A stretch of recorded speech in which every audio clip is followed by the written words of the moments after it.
Us, regardless of the circumstances, to lose a child is the most horrific thing. But we can now confirm that the victim who was shot in this situation was Alex Preddy, an ICU nurse from Minneapolis, an American citizen, according to Chief Brian O'Hara. I also want to say one more thing, because it is our duty to tell the truth, however we see it, right? And journalists get painted in many different lights these days. And I'll say this. What Commander Bavino said in his press conference and in the press release was that it appeared, according to DHS, that this man, what was his name? Alex Preddy. Preddy. Came there intending to harm officers. We have a picture of him. And the video shows him directing traffic. The next part of the video shows him trying to help a woman who got shoved by an officer and then resisting his own, I guess, detainment, if you will, and being sprayed in the face with pepper spray. The video does not appear to back up that statement. You have not seen in the angles None of us that have. you have watched that he seemed to be threatening law enforcement. And he may have been, I don't know, I have no clue. Sure, we can't don't prove any of that. But what I'm Right. saying, the video shows a man directing traffic, helping a woman, and then sort of resisting his own detainment. That's what it shows. And now we are seeing this man right here, Alex Preddy. We are told by his parents that he was an ICU nurse. We don't know where he was an ICU nurse, but he is a Minneapolis resident. All right. So they're starting to put a narrative together. They love to put narratives together and put people on the defensive as though this person wasn't supposed to be where he was, that he deserved to get harmed. This is the narrative that they're putting out there. Wow.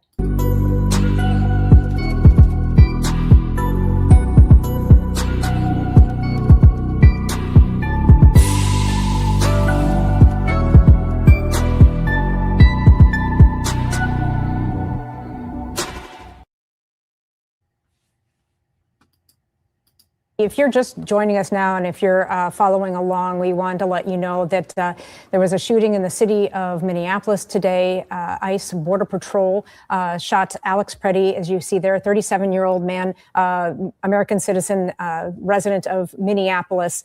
And DHS saying that he was brandishing a gun, that he had a weapon, that they felt that he was going to cause mass harm to as many law enforcement as possible. So now we see now we're seeing the narrative that they're trying to put out for this young man. They're trying to put a narrative out that he came there to harm the cops. So here we go. Renee Good was shot 3 times. Shot 3 times. Okay. And we all saw the video. We saw the video. We saw what happened. Now, the independent autopsy has come out. And the independent autopsy has said the autopsy described as preliminary found 3 clear gunshot wounds on the 37-year-old's body, 2 of which were not immediately life-threatening. One struck her left arm. The first one struck her left arm.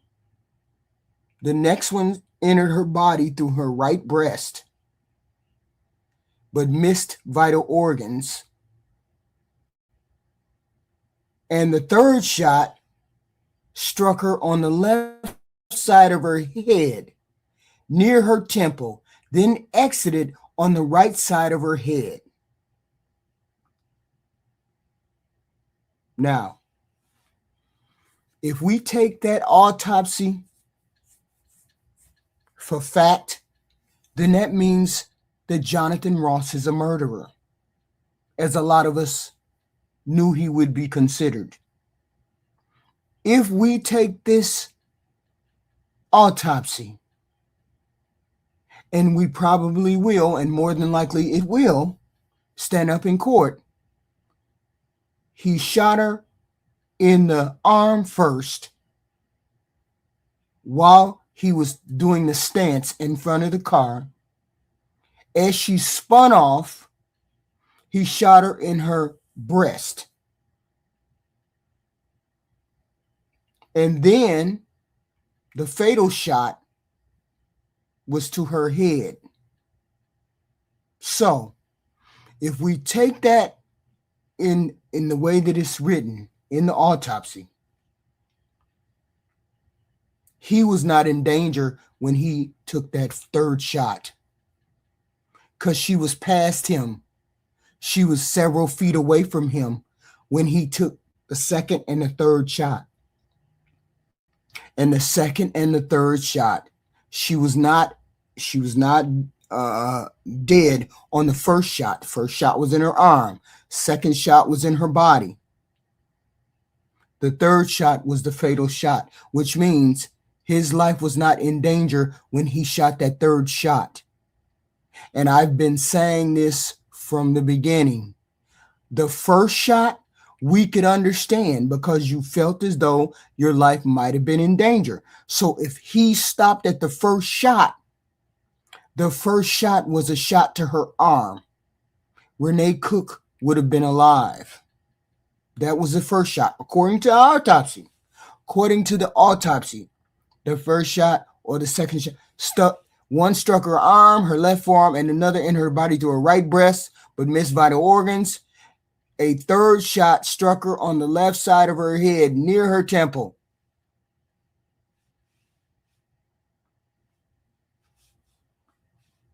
This is what the autopsy found. So all day, twice on Sunday, you're not in any kind of danger on that third shot, which is what I said from the beginning. Did her being in the car rise to the level of murder? And I said it did not rise to the level of him shooting in the car. That's the reason why her crashing is the reason why you don't shoot into a moving car, because more harm can come from shooting in a moving car. This is the autopsy report that was given by, I guess people gave money and they had an independent autopsy done. And this is that independent autopsy. So Jonathan Ross would be considered a murderer.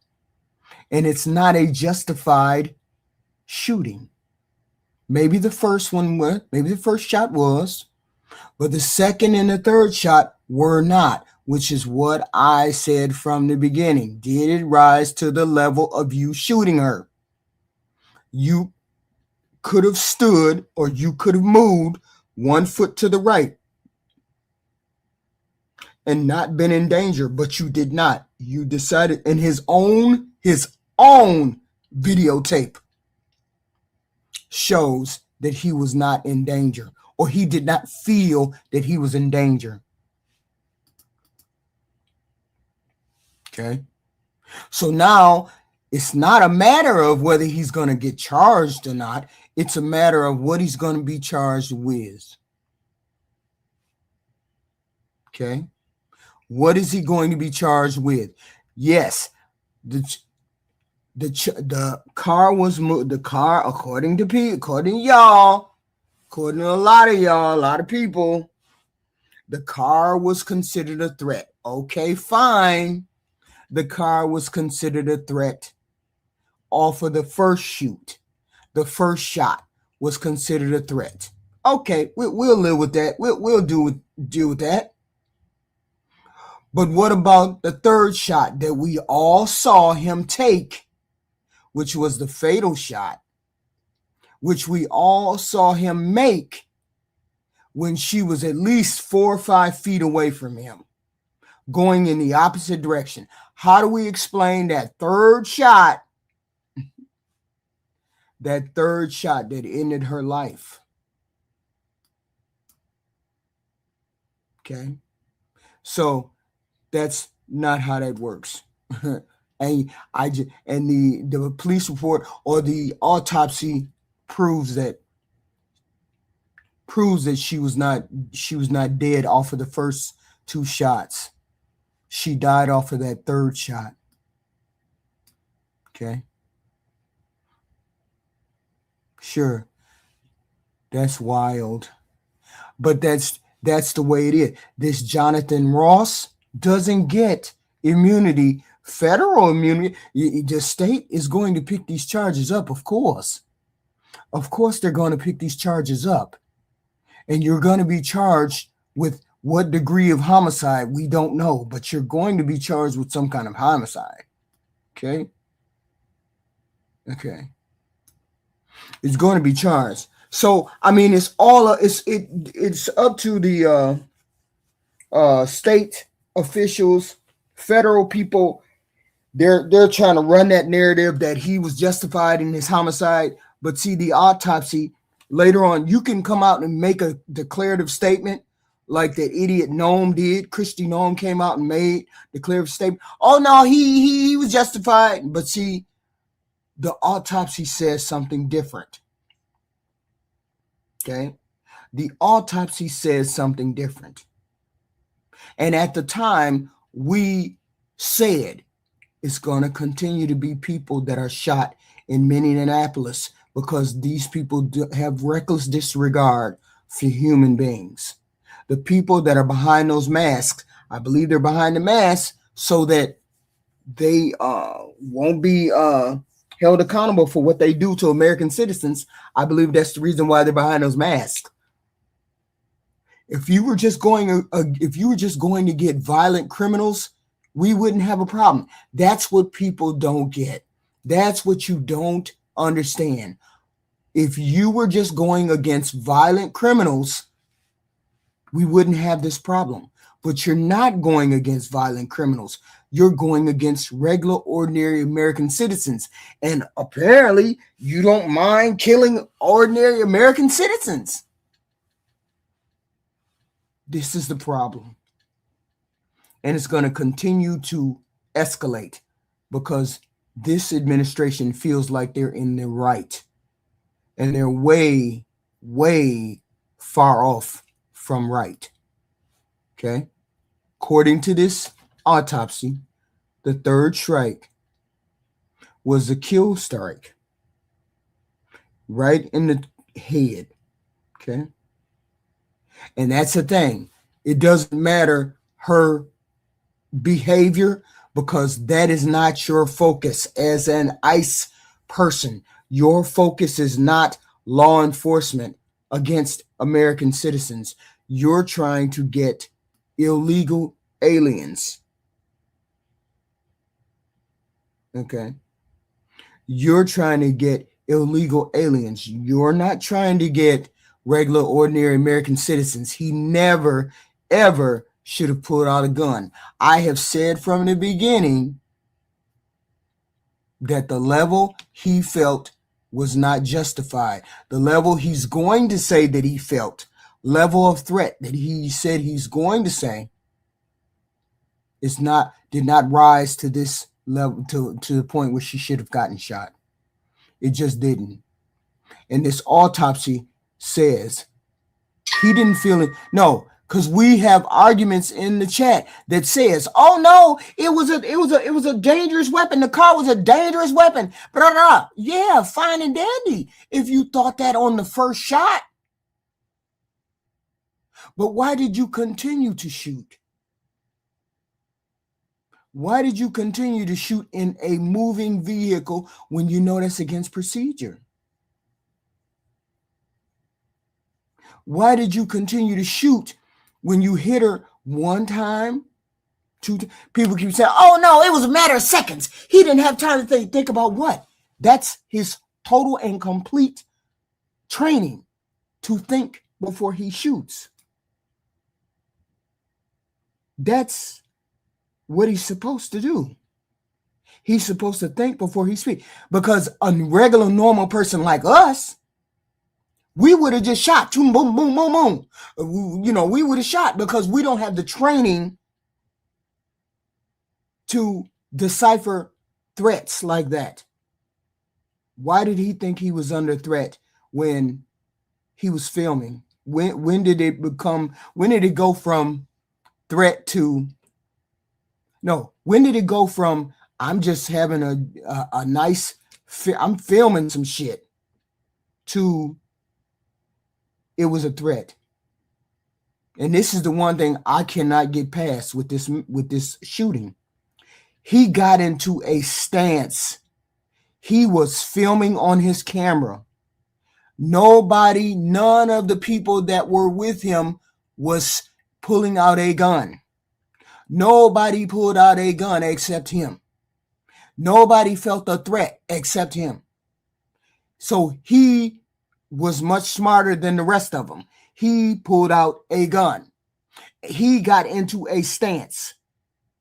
Why would you feel the need to stand in front of the car and get into a stance? What was the point in that? Which tells me it wasn't a premeditation to kill her. I don't think he was premeditated to kill her. I don't think he deliberately went there to kill someone. I believe he wanted to stop her from leaving. Okay. So once he figured she would see the gun and that would stop her. But what it did was make her speed up and try to get out of the way. Because we know she wasn't angry. We know that. So let's just chalk it up as one law enforcement person that's going to go to prison. We just going to chalk it up to that because that's what he deserves, because there was no indication that she was a threat to him. She was not a threat to him. She had no intention of running him over. He knew that. He knew that because he was filming on his phone and he could have kept going. But that is what it is. So the autopsy proves us normal, everyday individuals right. It proved us right that it was an unjust shooting of somebody in the car, a murder. It was what it was. So let's move on to this press conference. Let's move on. Another shooting happened. So we have a bunch of people who want to see themselves on stage get out here and say some things. Let's hope they say the right things. This is the press conference. 600 officers in total. Days off has been canceled. Our incredible Minneapolis police officers have been... Shut your ass up, strutting time, your old ass. You don't know what the hell you're talking about. The autopsy doesn't prove anything. Y'all goofy, boy. Y'all goofy. If we don't get the truth out of people, people lie. But the one thing we do know is science don't lie. That's the one thing we do know, is that science don't lie. And I'm believing the autopsy before I believe some of y'all goofies. So shut your ass up, because you ain't no autopsy person. Working tirelessly to do their day-to-day work, and simultaneously they are put in the middle of these chaotic situations. We will not be able to do this on our own, and so we are getting assistance from both mutual aid jurisdictions as well as the request to the governor for the National Guard, and we're appreciative of the assistance. Our community is tired. Our officers are tired. Our businesses are tired. Absolutely. A jury will decide, and a jury will have all of the autopsies, and they will have all of the evidence, because it's already out there for it to do whatever they need to do. Okay?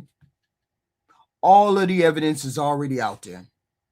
Yes, I know it's a corner, retards. I know it's a corner. Just idiotic. And this additional support is necessary.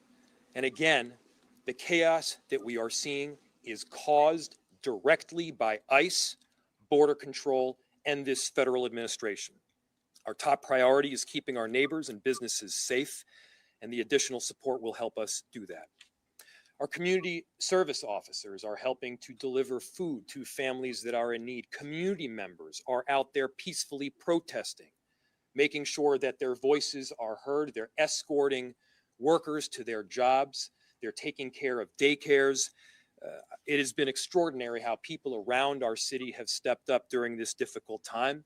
And there is an incredible group of leaders in senators and members of Congress that are here with me to deliver a powerful message in just a couple of minutes.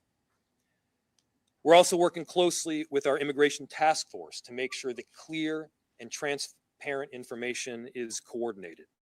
We'll continue to do everything in our power to keep our neighbors safe and to stand up for our immigrant communities.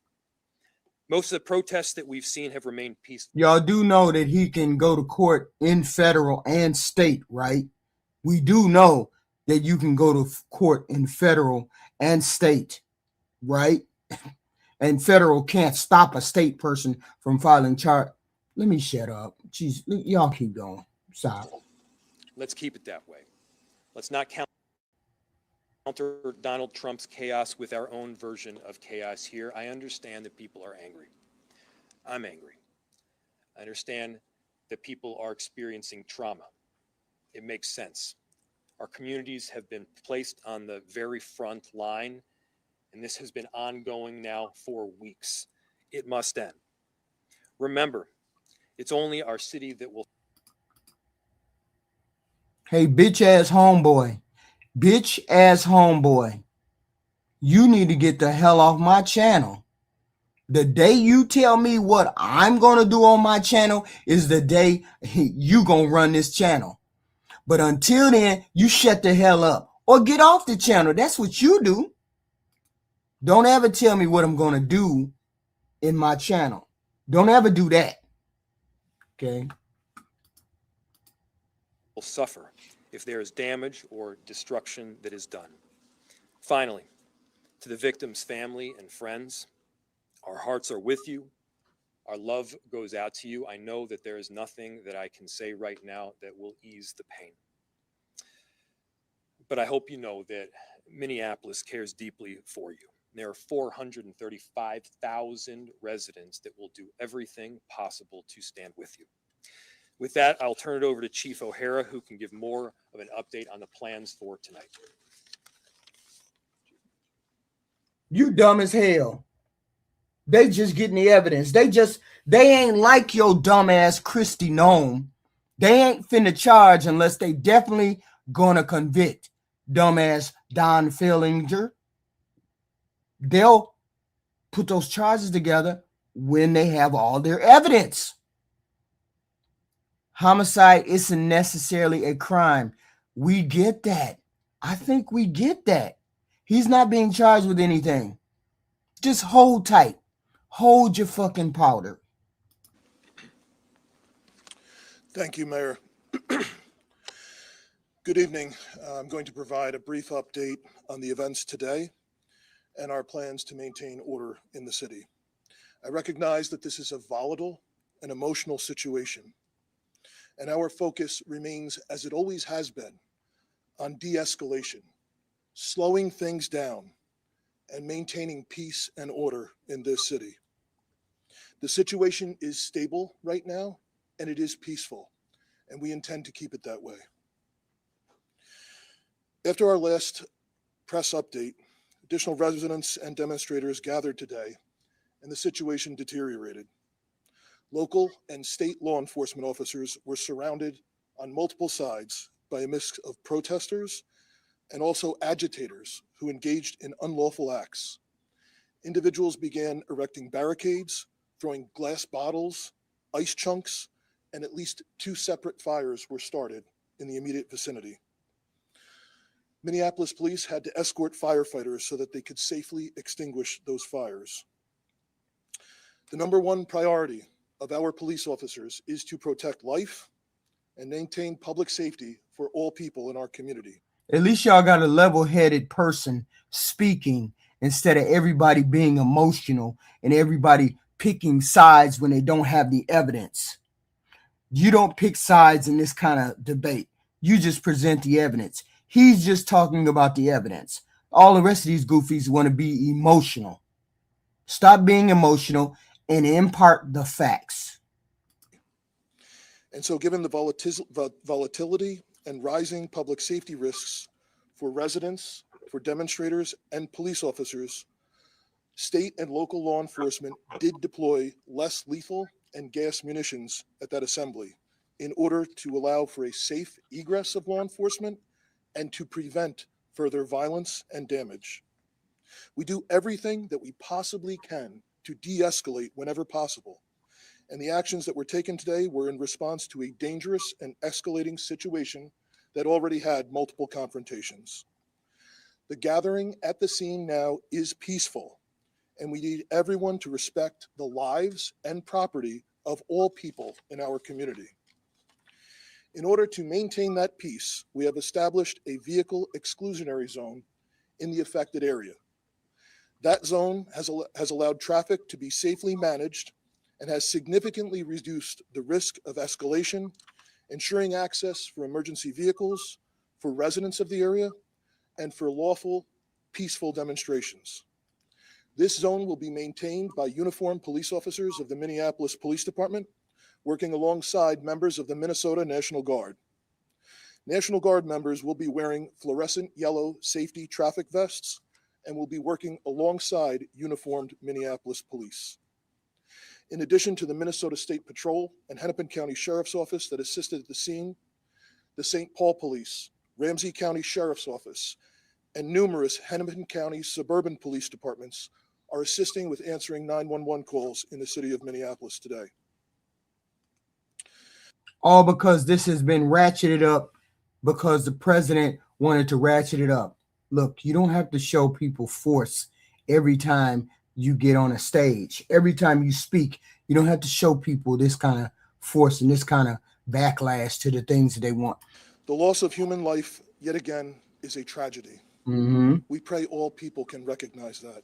Yes. And we extend our condolences, as the mayor has said, to the loved ones of the deceased.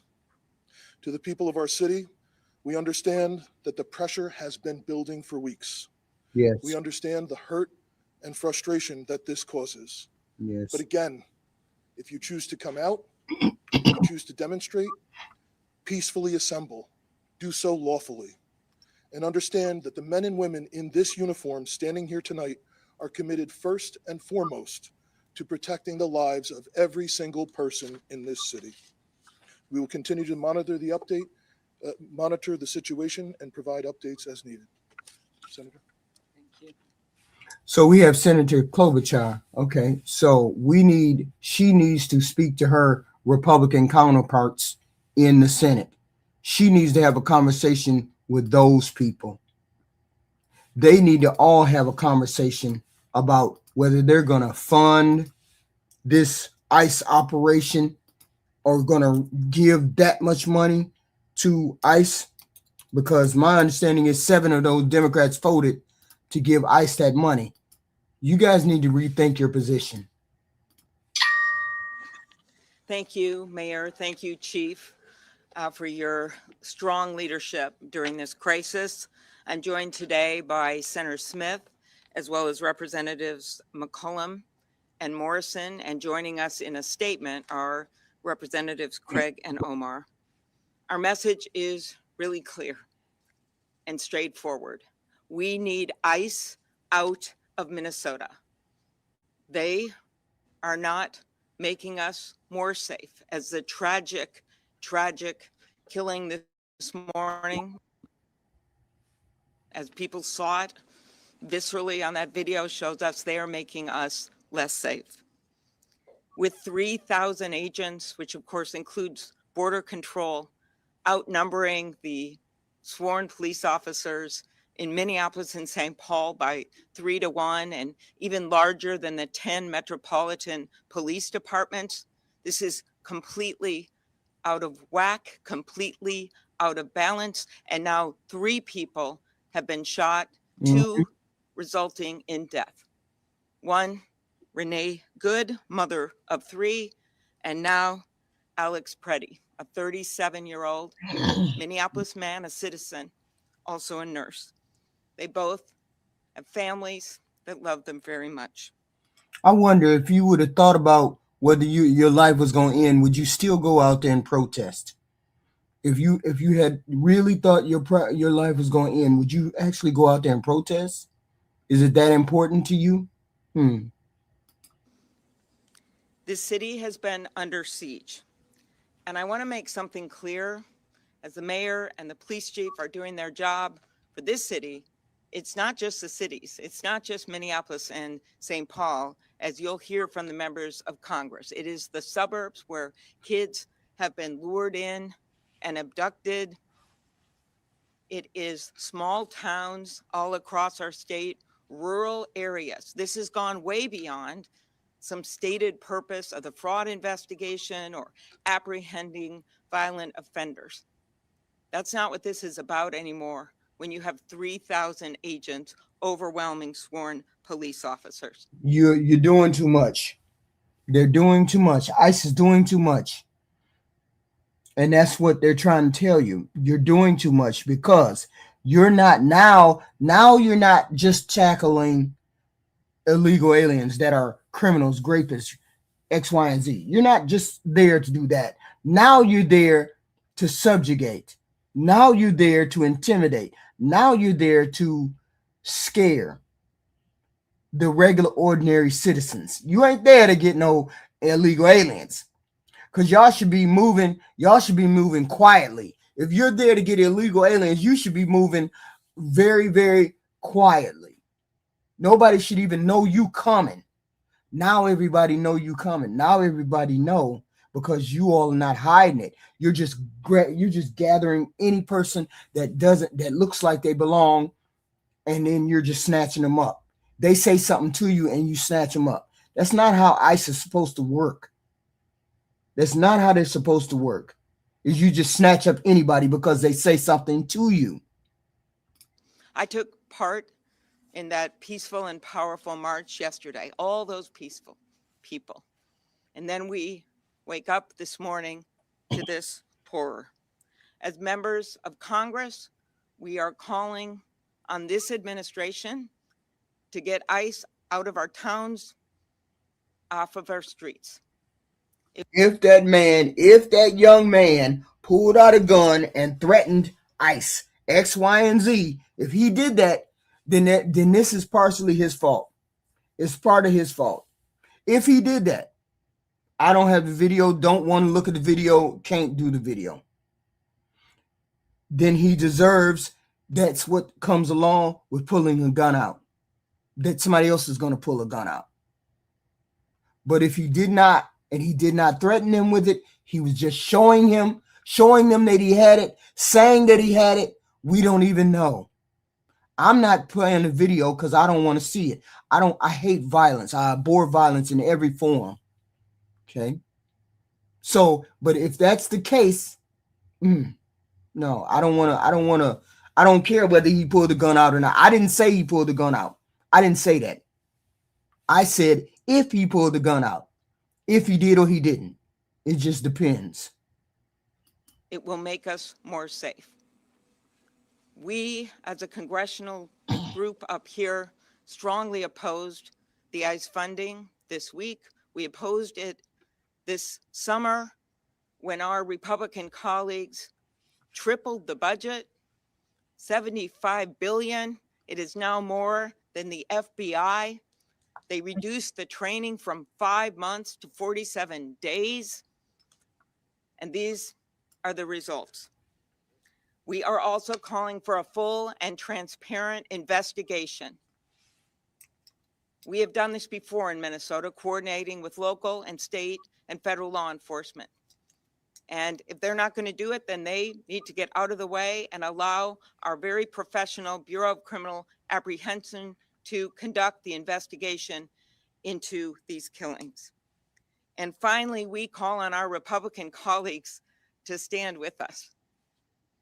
I know they know what's going on here because it's happening in their own districts. We have, of course, these shootings, but it is a lot more than that.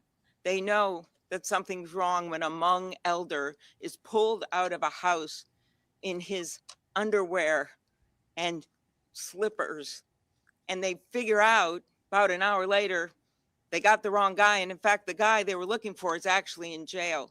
Or a 2-year-old, a case my office worked on, in addition to hundreds more, who's taken with her dad and then put on a plane to Texas when her mom is desperately trying to get her.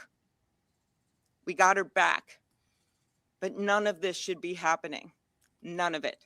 So we call on our Republican colleagues to join us, because we have warned this administration. I have personally warned them that there would be more deaths, that more of this would happen. And clearly they're not listening. So we ask people around the country to talk to their Republican representatives to make clear that this is not the America that is ours.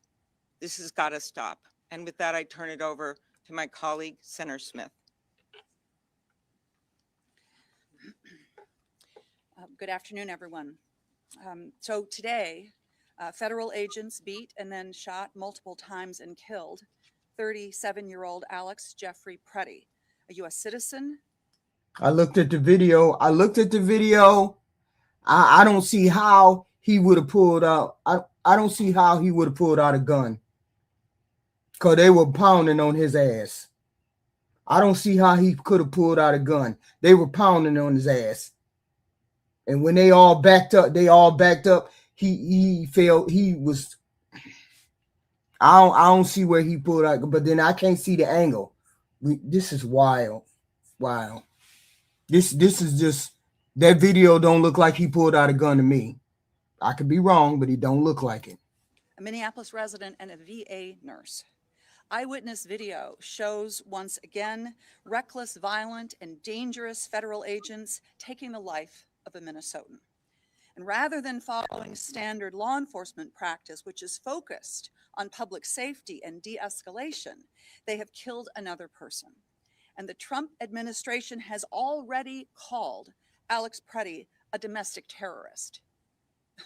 He was a nurse. We send our heartfelt condolences to his family and to his friends. And all Americans should be outraged at this unaccountable, violent federal force which is operating with impunity in our city. And you need to know, America, that if it can happen here, it can happen in your community too. So we gather here to say, first, I want to say to the president, you must stop Operation Metro Surge immediately and send these ICE agents home so our communities can be safe. Second, it is essential that trusted, impartial state investment. I mean, I'm not showing that on the video. I'm not showing that on, I have, the video that I have is the angle right there. The video that I have is the angle of somebody filming right there. Right there. Hold on. They're right there. This is the angle that they have. Let me hold on. Do I got the angle? Let me see right here. The angle is right there. Right there. The angle is right there. The angle is right there. Right there. They show everything. There's no gun that person pulled out. I'm not playing it. I'm not playing it all the way up to that. That's gruesome. That angle is right there. Okay. Showing whoever was standing on the sidewalk got all of it. Got all of it. And it wasn't a matter of him pulling any gun out. Because they were pounding on him, gut out. Gun. They were, no. That person has the angle. They walked up on it. They're right up on it, watching. At the BCA are allowed to fully investigate what happened here today. Third, I urge my neighbors to express our grief and outrage at this killing and at the federal invasion of our city's peace. No, I'm not showing that. I'm not showing the end of another human being's life. I'm not doing that. You can go look at the video. The person has the film right there. They can't be no more than 20 feet away. They are filming everything. And there was no gun. I watched them. There was no gun in that dude's hand. No gun whatsoever. So what was the point of that? They were pounding on that dude. You go look at the video. This person is 20 feet away, maybe not even that far.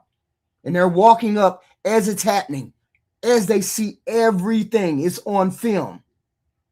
Fully. And with the love that we showed you This is a better video than Renee Good's demise. This is right there. This is a person standing right there. yesterday when so many thousands of us showed up in support of our community. And finally, we must have our Republicans in Congress. They must join with us to condemn this violent and unfettered violent abuse of power and to stop it. And they can do that by refusing to fund this agency so long as it continues to kill and terrorize Americans. That is what Senator Klobuchar and I will be working on in the United States Senate. This can end, all of this can end right here, right now, today. All of this can end right here, right now, today. In the House and the Senate. Specifically the Senate, but in the House and the Senate. This can end today. That's all it would take is a handful of Republicans to vote Mike Johnson out of his speakership and give the speakership to Hakeem Jeffries.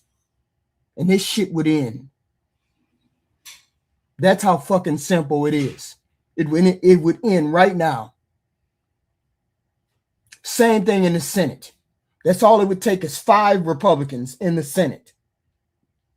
And this would end right now if they voted with the Democrats. That's all it takes. But these Republicans are so concerned about their next win. You don't have any proof of that. Stop saying lies in my chat. Don't sit up here and lie in my chat. You don't know jack shit about Jeffries. Don't come with bullshit if you don't have proof. Y'all so goofy, y'all just say anything. This could end tomorrow. And I just want to close by thanking so much the local law enforcement and fire departments, not only here in Minneapolis, but all across the state that have been doing everything that they could, everything that you can to keep our cities safe. I once worked in City Hall and I know what it's like. And I am so grateful for their relentless work to keep our communities safe. Representative McCollum. Well, we have a saying in Congress that we agree and reflect in our remarks those that are. The reason why I said it could end today if they voted Mike Johnson out is that Republicans don't have any kind of spine. They don't like to govern. They don't want to govern. They don't want to hold any of their people accountable. If you want to absolve yourself of the guilt of holding this president accountable, that's all you got to do is vote Mike out of the speakership and let Hakeem Jeffries get in and let Hakeem Jeffries run the investigations up. Because he doesn't have the spine or the will or the conviction to go against his party. Because the Republican Party doesn't think of America first. They only think of the party first. So when you have a party, the Republican Party, that only thinks of the party first and doesn't think of the American people first, this is what we have. We have a party that is letting the president run wild. So if you have a party that lets the party, you have a Republicans who let the party run wild, this is what we have. This kind of shit should have been done. We should have stopped this president way before this got started. We should have been done stopped this president. The Democrats would have been done thrown this person out of office. Okay. Should have been done thrown this person out. I actually blame the Republicans for this. The situation, the demise of our country, the shithole that we have went down. I blame the Republicans for it. The Republicans did this when they did not allow Donald Trump to be impeached for the second time, for the first time that he violated the Constitution. This is why you can blame the Republicans. Specifically, you can blame Mitch McConnell because he begged, begged, B-E-G-G-E-D, he begged the Republicans not to let him get impeached. He begged them, even though they were going to go along with the Democrats to impeach Donald Trump in 2020 and 2021. They were going to go along with the Democrats and impeach him. But Mitch McConnell begged him. He begged them not to vote along with the Democrats. And this is the Republicans' fault. All of this is the Republicans' fault because they never want to govern. They only think of getting power, but then they don't want to rule the country after they get power. They just want the power. Okay? They just want the power. And that we do not need as a country. We need a party that wants to actually govern and make the country better for the Americans that are here. Okay? And we don't have a party that definitely, the Republican Party, we know, because it's tried and true, we know that they don't have the good of the American people in mind. Because this never should have went as far as it has gone. And right now, they can stop it right now. Monday morning, they can come in. 5 brave Republicans can come in and say, you put one step out of order, Mr. President, and we're going to impeach you. We're going to go right along with the Democrats and impeach you. And that president would be reeled in from doing any of this wild shit that his mental brain pan lets him come up with. Have spoken before us. So I'm going to take a slightly different tact. You know, today, this morning, Saturday, we lost another life, and it didn't have to be that way. To all the protesters who have been out there peacefully protesting, who have been harmed and injured, it shouldn't be happening to you either. But I want to take a second, as Senator Smith was, just to reflect on the community. St. Paul stands with you, Minneapolis. The East and West Metro, we're united, as well as all Minnesotans. My phones have been ringing off the hook from frustrated members of communities that are asking me to talk to their Republican members of Congress to do something about the escalation of chaos and violence that has been caused by the presence of the Department of Homeland Security. Representative Morrison and I, along with Representative Omar and Craig, had an opportunity to show with our votes on the House floor just this week how disappointed we are that the president refuses to listen. Oh, well, we're more than disappointed. We are outraged. Part of the bill that was on the floor was to provide more body cameras for ICE. Well, they have them already in the thousands, and they refuse to wear them. So Secretary Noem, have your officers suit up and put on their body cameras, just like our law enforcement does. To our law enforcement here, we appreciate you, especially those of you who've been working the extra shifts. To the school boards, to the community service volunteers. This reason why we only hear about what the president is doing is because the Senate or the Senate leadership and the House leadership have abdicated their duties. That's why you never see the Republicans out. This is why you never ever see, y'all notice that y'all ain't seen no Republicans coming out defending this shit. Y'all notice y'all ain't seen no Senate or no House people coming out to defend this shit. Y'all notice that? You always see Democrats out talking about, oh, they won't help us, they won't do it. You only see the Democrats out here talking, and the police and whatnot. You don't never see any kind of Republicans, because there's nothing that they can defend. All of this is indefensible because they have no answers. You never, I just want to see somebody show me where a Republican has come out and said anything in support of the people in Minnesota about getting hurt. Anything good about Renee Good. Anything about the autopsy. Anything about this gentleman getting shot. Because anybody lead me to a Republican that has come out and said anything? Everybody out there in this community, you make us so proud to represent you in the United States Congress. We hold our head up high with how Minnesota is reacting to this.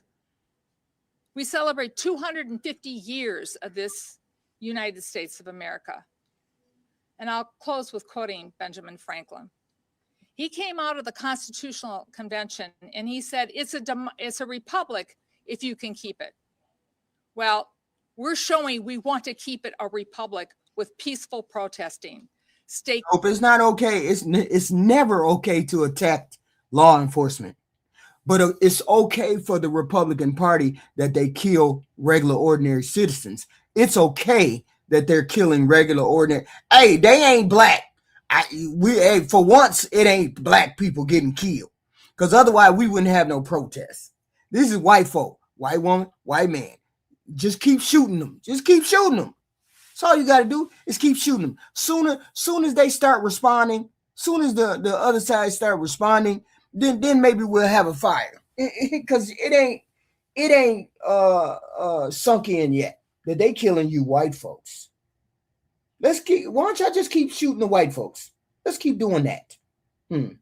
See what they got to say on the other side. Be calm, be safe. Take care of one another. And when you see a National Guards person out there trying to relieve one of our police officers, know that they're there to protect you. So please respect everyone out there trying to keep us safe. And with that, you goofies need to go look at the video. You need to go look at the video before you start doing this. Before you come on here and say that, you need to start looking at the video. Go ahead. There's a direct video that shows exactly the moment he lost his life. And we don't see no gun in his hand. Ain't no gun in his hand. And the person who's shooting the video is right up on him. And don't nobody see no gun in his hand. At least I didn't see no gun. Maybe somebody else saw a gun. Did somebody see a gun? Because I don't see no gun. Okay. They disarmed him before they shot him. And he never put my point exactly. I didn't shoot. I didn't see a gun.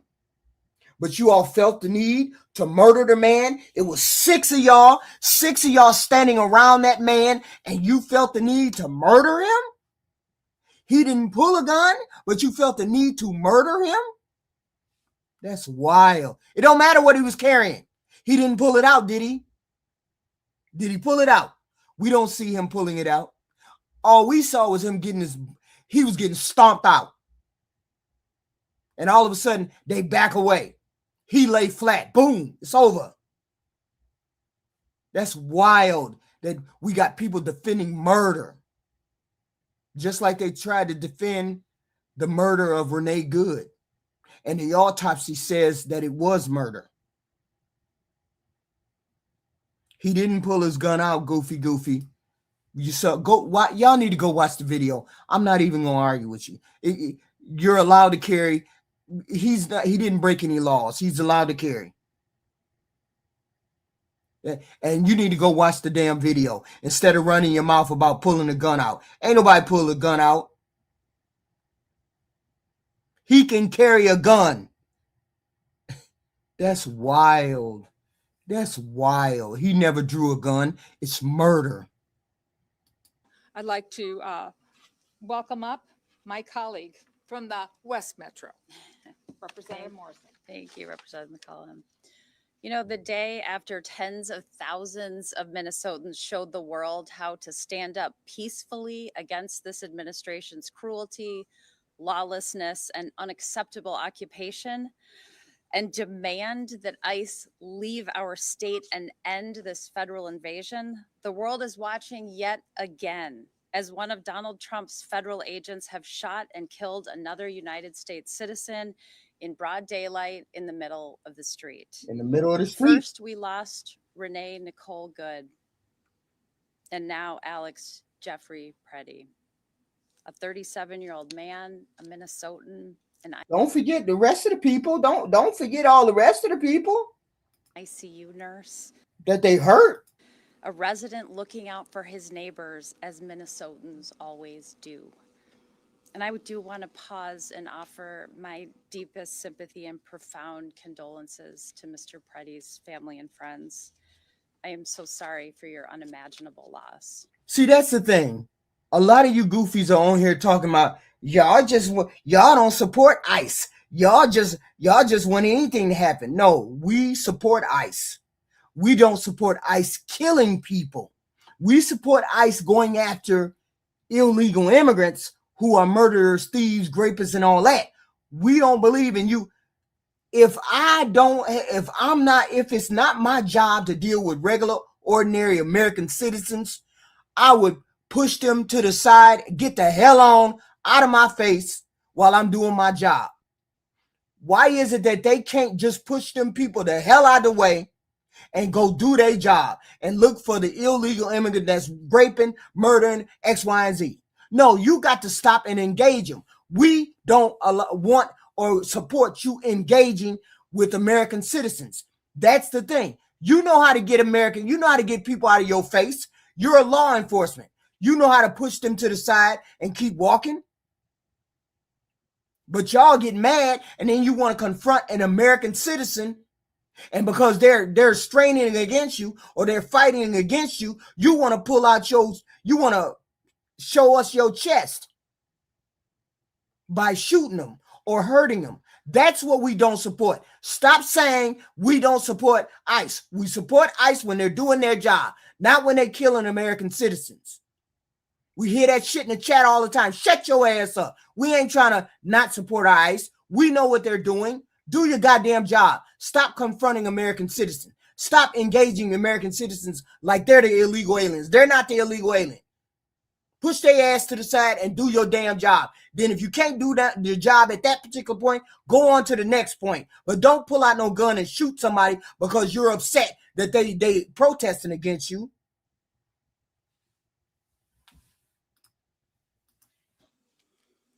And we are once again now being asked to deny what we saw with our own eyes. We watched the videos of a masked federal agent shooting Alex in the back multiple times while he was pinned down by more than 6 other masked federal agents. And once again, DHS has come out with a predetermined narrative that contradicts everything we saw with our own eyes. 2 37-year-old Minnesotans are now dead. Yes, we will wait for the investigation. That's what we will do. We will not be saying, he deserved it. How do you approach a policeman with a gun? It don't matter. You all always say we got a Second Amendment right to carry a gun. If he has a Second Amendment right to carry a gun, how is it that he deserved to get killed if he has a second right to carry a gun? Y'all wild. He shouldn't have a gun. Yes, he should. That's his Second Amendment right. Wrong or right. So if he has that right, then he should not have been shot. What are you talking about? When it's the Democrats trying to take your guns, it's all about Second Amendment rights. But when it's in the actual practice, and the man is carrying a gun when he's supposed to get shot. Really? A poet and a nurse. For what? We cannot lose any more lives. We need a full, transparent, and comprehensive investigation led by our BCA. And ICE and Border Patrol need to halt all operations in the state and leave immediately. And Congress cannot be complicit in facilitating these lethal operations and federal occupation of our cities. We are standing here as a united front today, pleading. We got a person in, we got people in the chat talking about don't carry a gun. Don't carry your gun. The Second Amendment right, I have a right to carry a gun. I have a right to bear arms.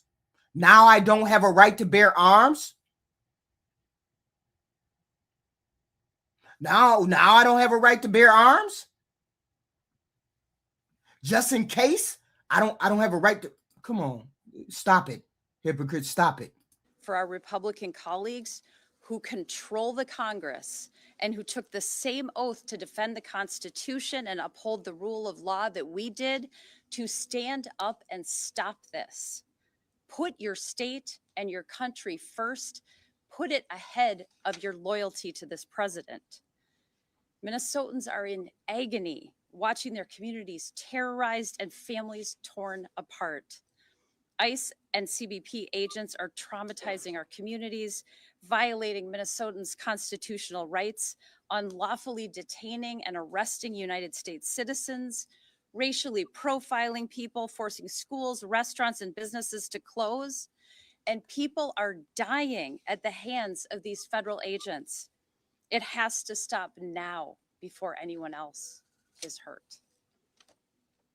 And I return it to the mayor. Thank you. I'll just point out again the difference between tens of thousands of people just yesterday peacefully protesting, standing up for their neighbors, no injuries, no damage to property. That is how Minnesota and Minneapolis shows up versus what we saw again this morning. That is what is causing chaos on our streets, those actions that we saw on video, and you can believe your own eyes. With that, we'll open it to questions. Senator Klobuchar, are you willing to use every lever of power at your disposal as a member of the minority party to stop what is happening here, up to and including a government shutdown? Right now, we are focused on getting ICE out of this state. And of course, we will use every lever that we have. But I do remind people that Donald Trump runs the White House. And sadly, because to date, we have not seen the Republican members of Congress standing up, he also seems to run the Congress. But the point here is that there are many changes that we could make. You know, why aren't we helping fund local law enforcement instead of what they did with this bill last summer where they tripled the budget? And why aren't they pledging to have a full investigation of what happened? I have a lot of respect for our local law enforcement here, and I appreciated the words of some of my colleagues who talked about the fact that people have to differentiate here with what they're doing on the front line every single day. So there are many things we could do. There's many things that they need to think about in regard to this shooting. There's many things they need to think about. Okay, he pulled that. I don't know whether he pulled a gun or he didn't pull a gun. I don't know. I'm not showing that video. That video is gruesome. I can't even do it. But did he pull a gun? Didn't he? People said he didn't. I saw the video with the person standing on the side of the sidewalk, standing right there with the with it happening right in front of them, taking a picture. So we have camera. We can tell whether he had a gun or not. Y'all go look at it and see. Tell whether he had a gun or not. Go look at it and see. The one where the person is standing close to him. Budgets are a value choice. And Y'all that's have what to we're hold the asking video our up. Republican colleagues to do. I work across the aisle all the time. I work with them. And I know that many of them understand that what's going on right now is wrong. And so the way— Can you open carry? Can you open carry in Minnesota? That's going to be key too. Can you open carry in Minnesota? That's going to be key. Okay. Another thing. There's a close-up video of him pulling that piece of stabby teeth. Y'all said this video of him pulling the piece. People said there ain't no video of him pulling the piece. We talking about pulling the piece when he's down on the ground. Did he pull the piece down on the ground? It could have been, he could have been showing them that he had a gun when you see him pulling the piece the first time. Maybe he did it the first time and he showed him that he had a piece. But that still don't mean that you get him on the ground and then shoot him. That's the thing. We don't know. We don't know. Y'all go look at the video. See if y'all can find different angles. Way to get to a higher ground, honestly, is to get them to get ICE out of our state right now, to call the president, to speak out as we have been doing day after day after day, and to remember these little kids who are afraid to go to school, and to remember the people who are legal citizens who are wrestled to the ground, yelling, I am born here. I was born here. And to remember these two that we've lost. And I hope that's something that they all take home and that the people of this country do as they look at how they can get this administration to stop this.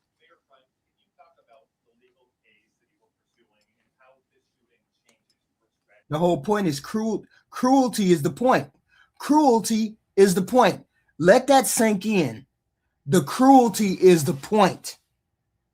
They want to be cruel. They want to bash heads. They want to put a hole in folks. The cruelty is the point.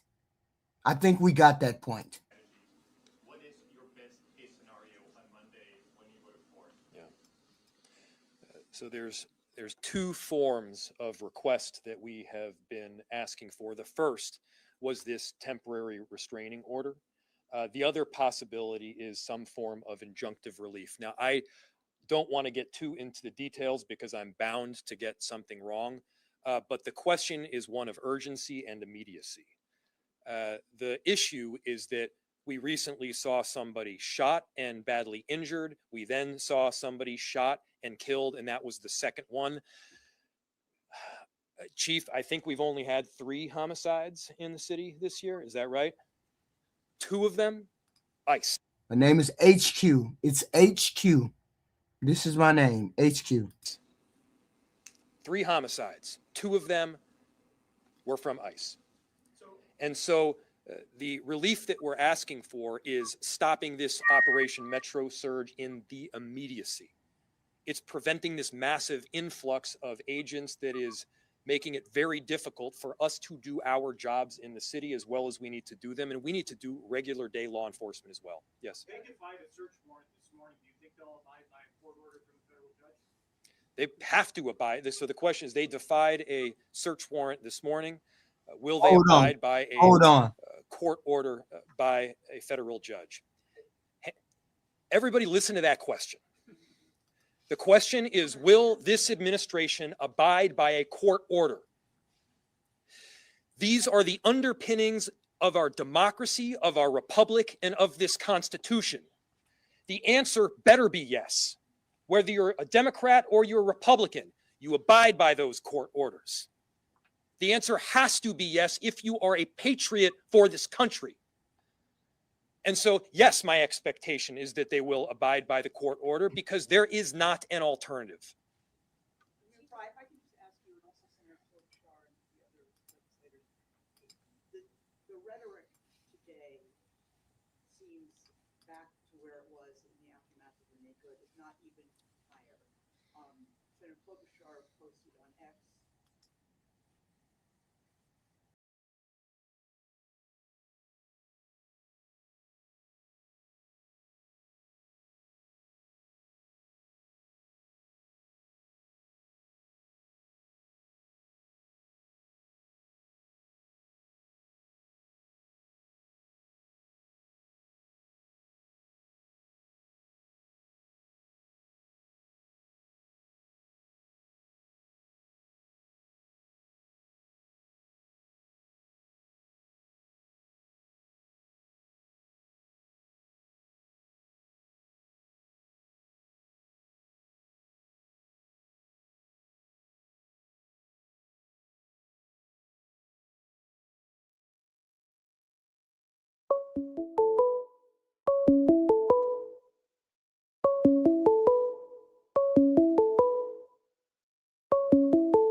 Call back because I didn't think I was ready. Convince me.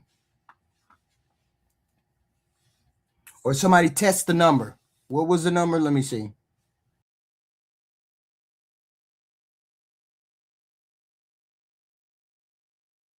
Put me on the stage. Put me on the small screen. That's the number. Somebody call back. But here's the thing. Let's see.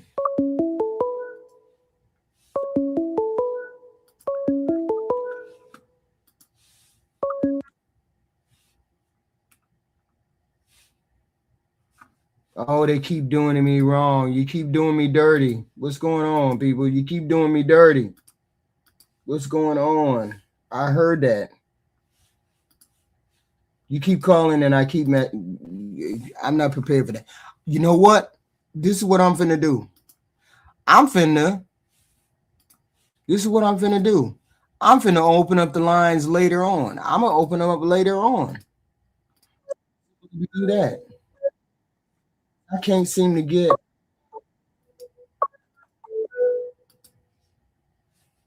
For some reason they want me to do something different, and I can't seem to get in there.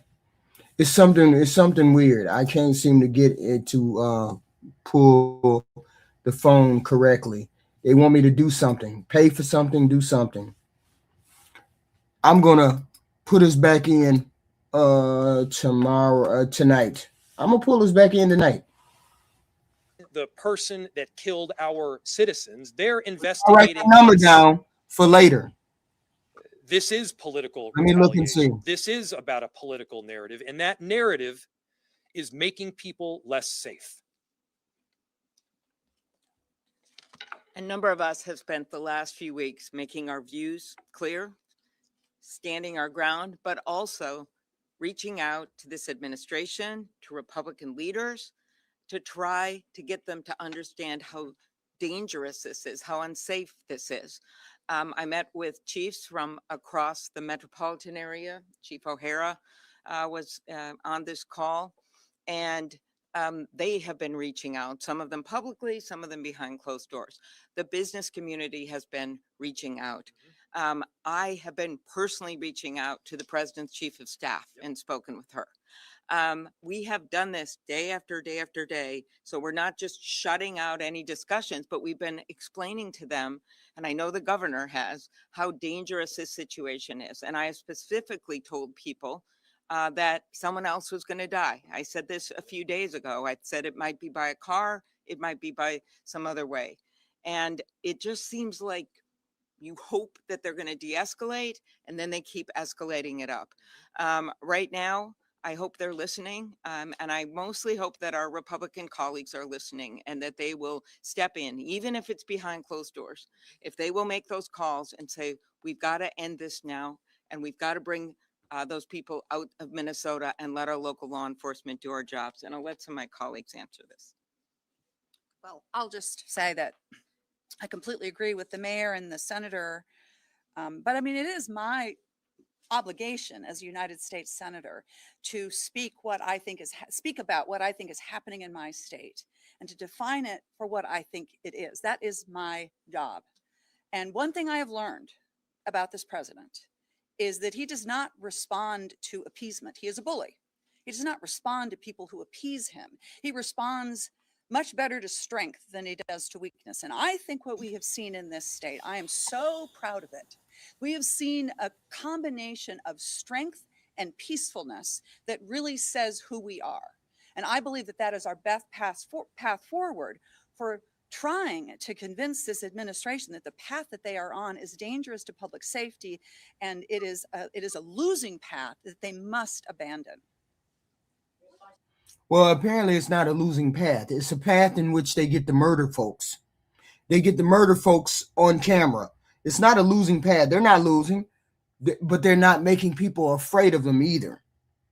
So people are starting to engage with these. I don't understand how to stop it. I don't understand what we're going to do. Our country is coming to the turning point. It's coming to the point where we're going to have issues beyond what it is.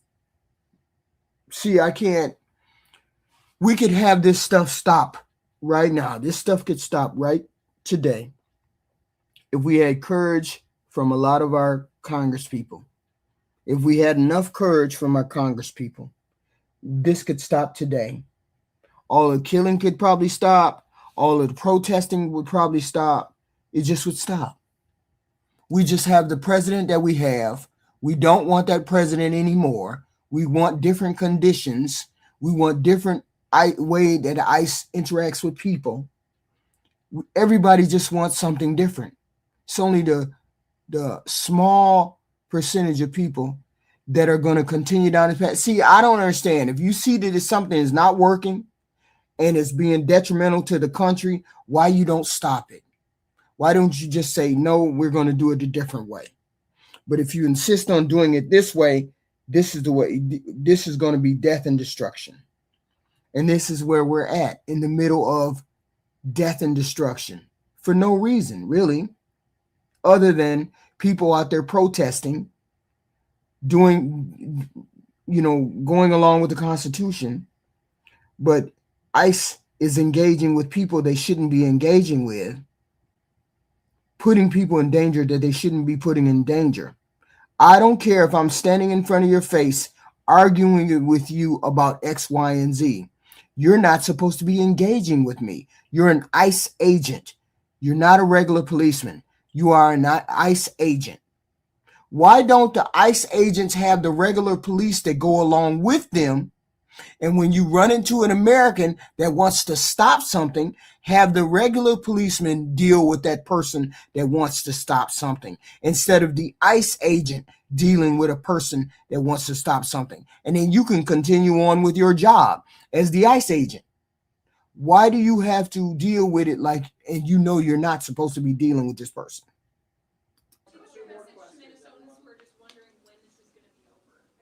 Let me see about this phone call, this phone.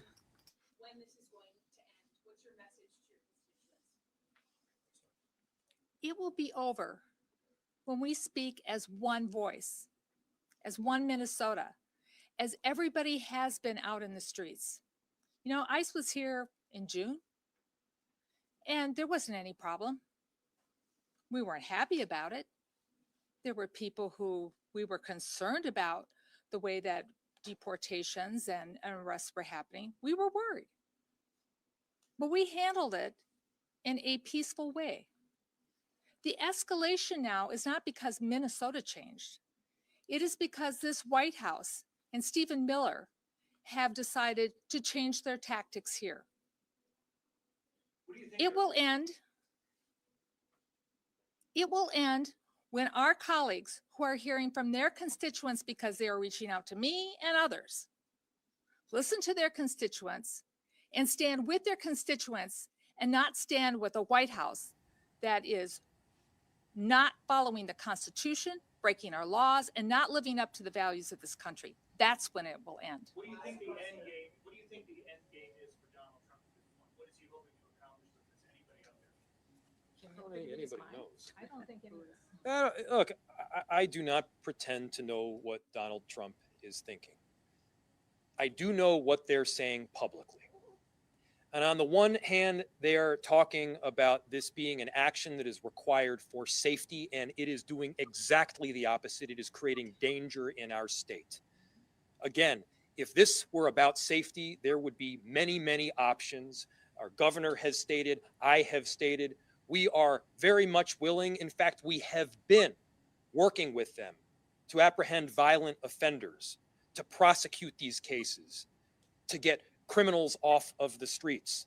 That is not what we are talking about right now. What they are also saying is that this is simply political retaliation. They are saying this is political retribution, and it's focused here on a blue city in a blue state. That's not how America works. Other countries function that way. We don't.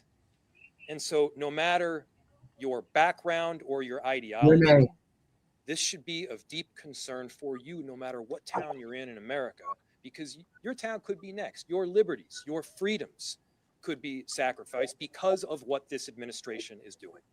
And just, thank you, ending. I know our end game, and our end game is to keep Minnesota safe. And so we are asking that ICE get off of our streets and out of our state. Thank you.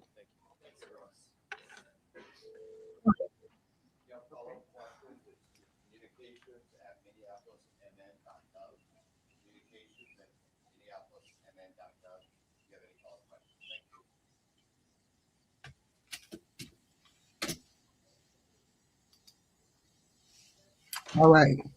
That's the press conference. So we have another shooting. We have another shooting. We have another death.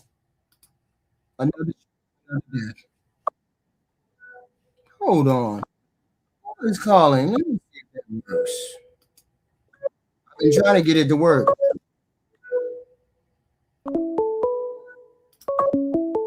Let's see.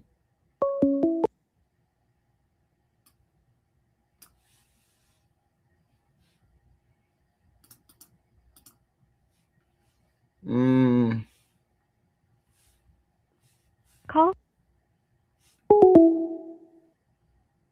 It was almost there. It was almost there. I'll have it fixed by the time we pull it open tonight. Y'all remember the number. Remember the number. The number is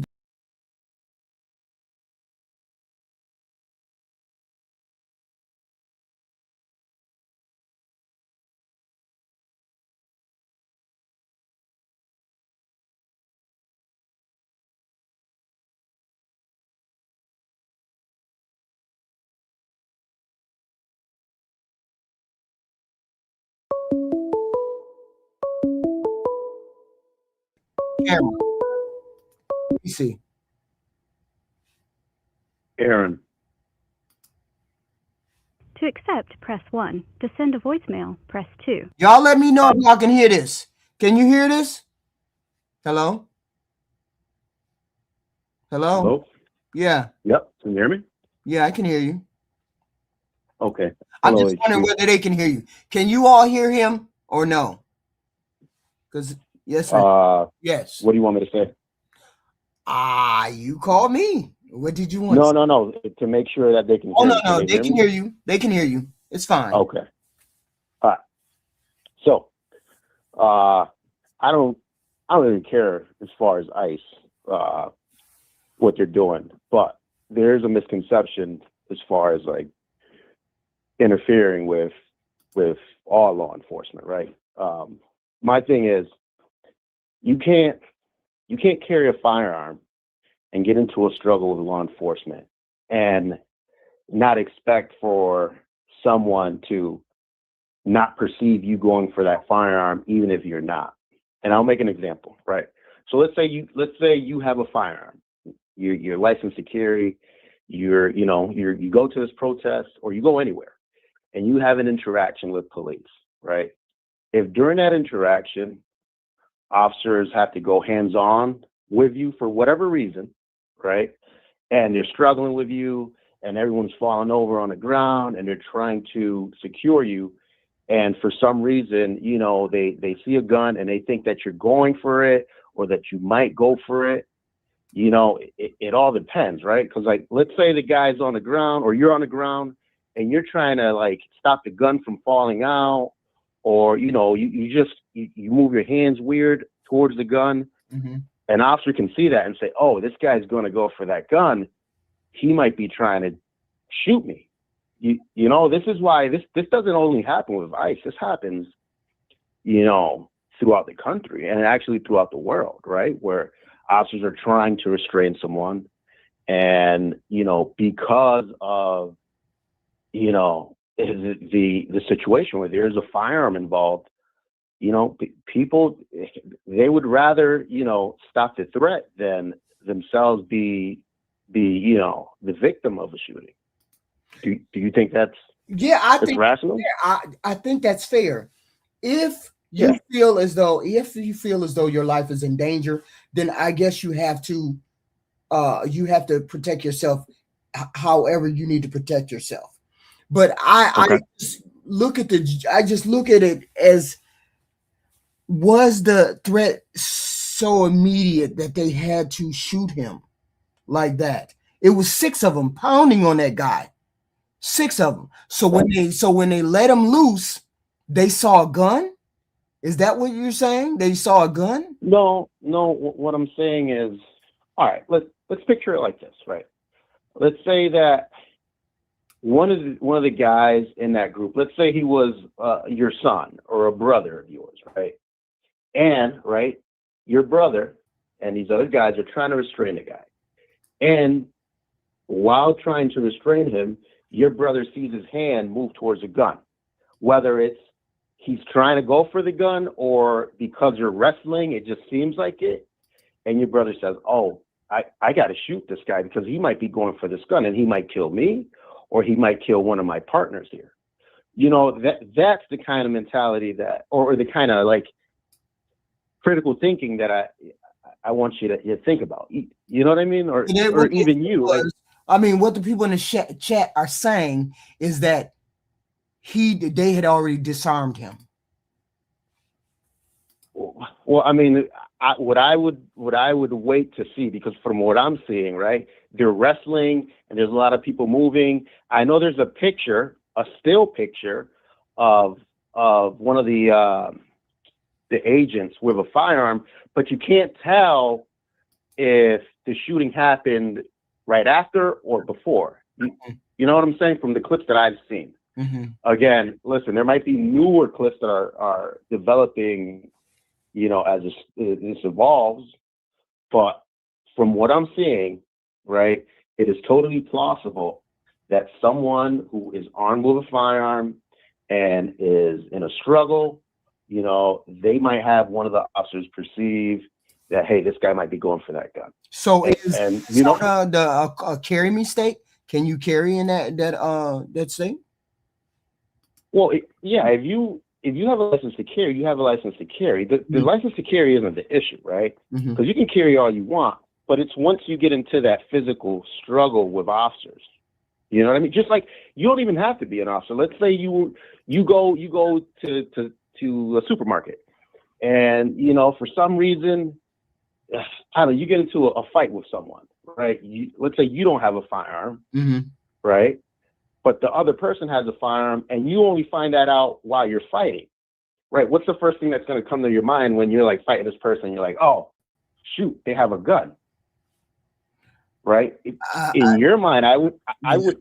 This is what I would think. I would think this person has a gun, they might shoot me, you know? So I might want to wrestle that gun out of their hand, even if I don't have a gun, just so that doesn't happen. You know what I mean? And you got to remember, these things are happening. Talking about they shot him preventively. Is that what you're saying? Oh, what I'm saying is that and you got to understand, this stuff is happening really fast. You're fighting a guy. I don't know if you've ever been in a fight or in a fight with a lot of people or anything like that, but things are happening so fast that you don't perceive everything that's going on, right?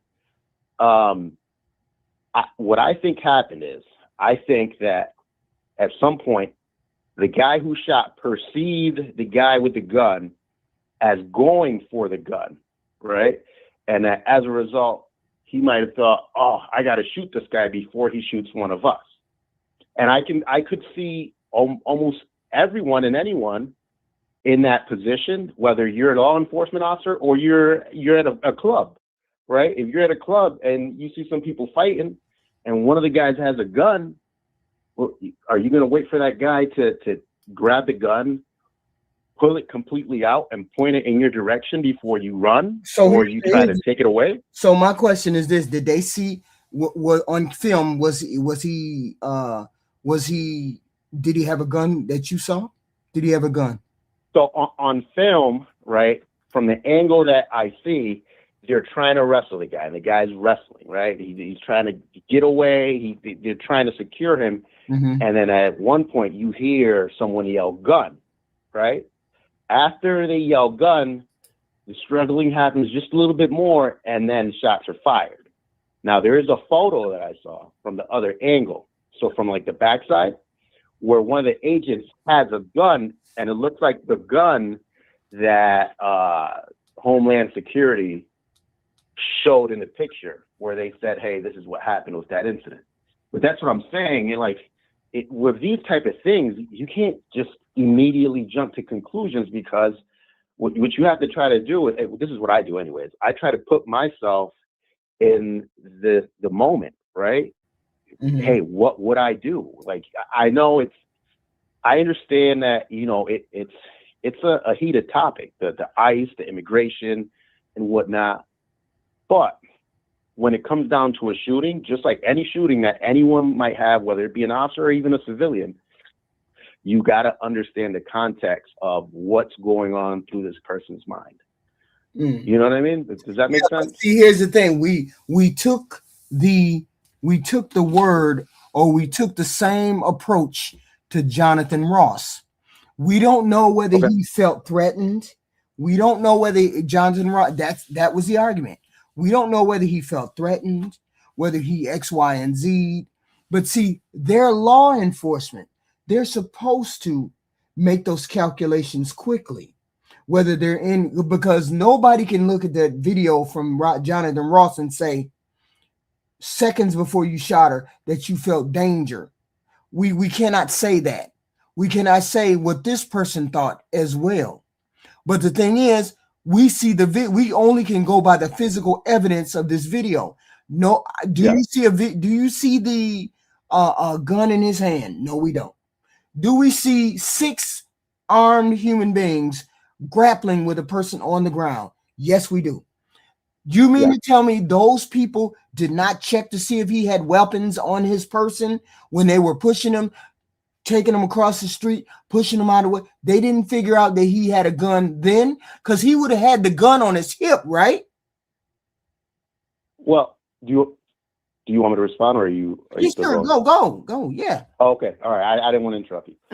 Well, again, based on the video, there's 6 people on him, or I don't know. There's 6 or 7 people. I didn't really count. There's multiple people on the guy, right?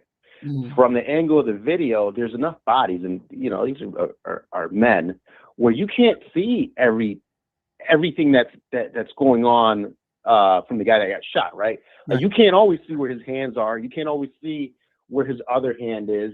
You know what I mean? Like, you see that there's a struggle, and you see that there's a person moving around, but you can't really see because the bodies are blocking him. You know? Yeah. Yeah.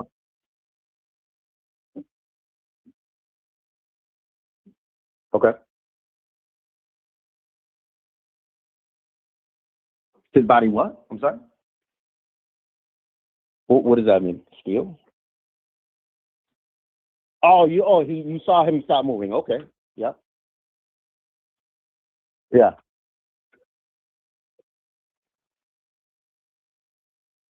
Okay.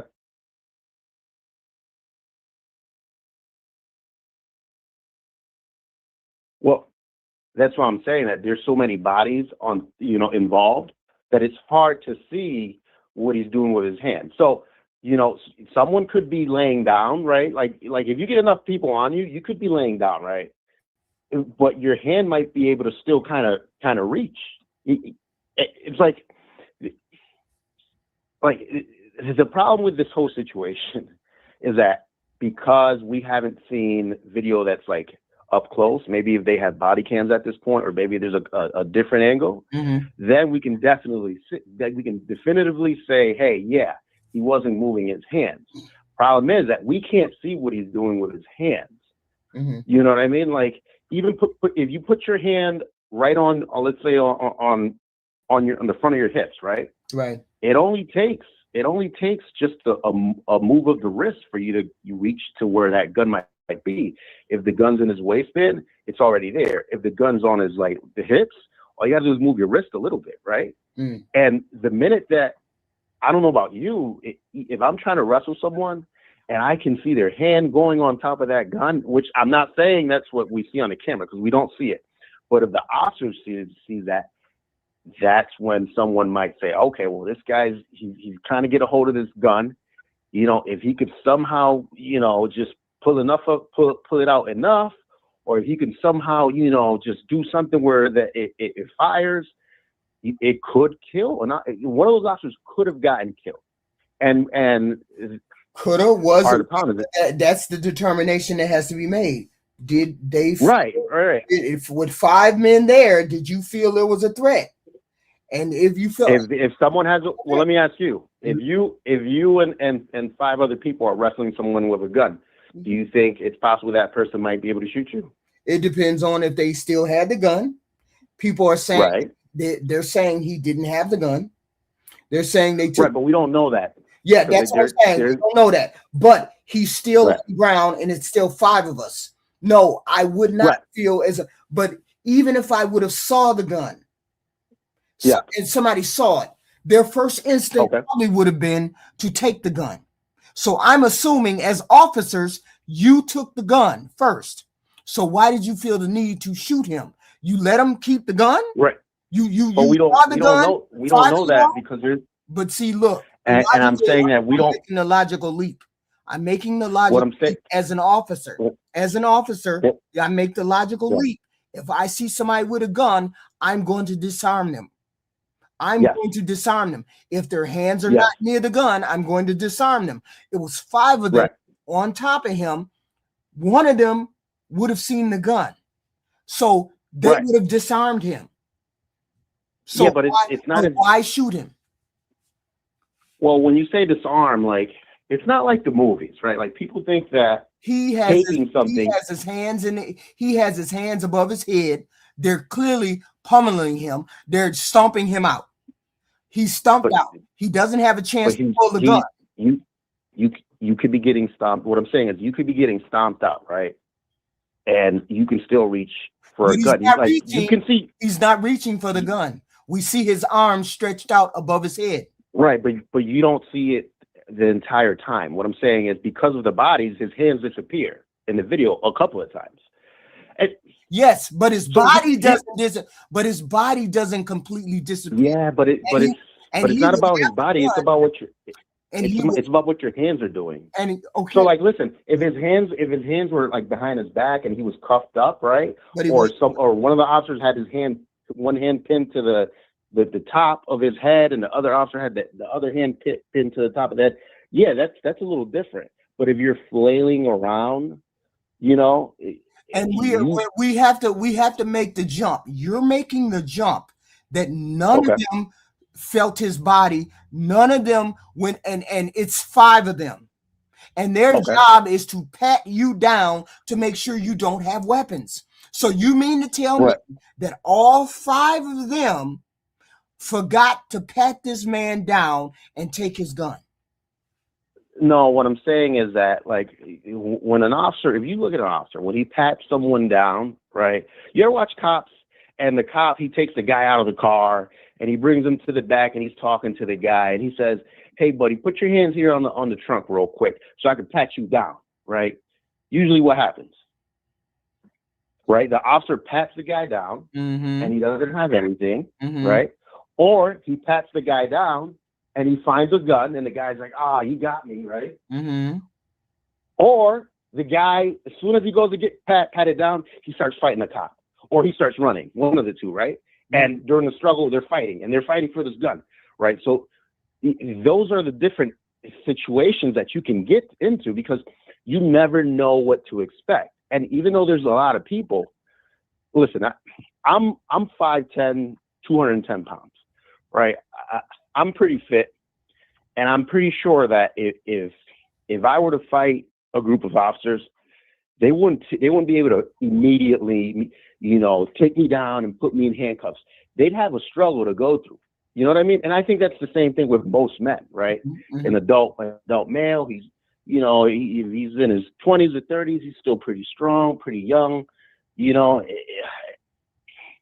Listen, I'm not saying that what they did was right or what they did was wrong. I'm saying that it all depends on your perception of what's going on in the moment. Just like, again, if you were to have a situation where you had to go hands-on with someone, right, because they're trying to do something to you or whatnot, right, and they had a gun, if you had a gun yourself, would you shoot that person? if you see that they're trying to go for their gun, or that their arms are moving close to where their gun is, would you shoot that person?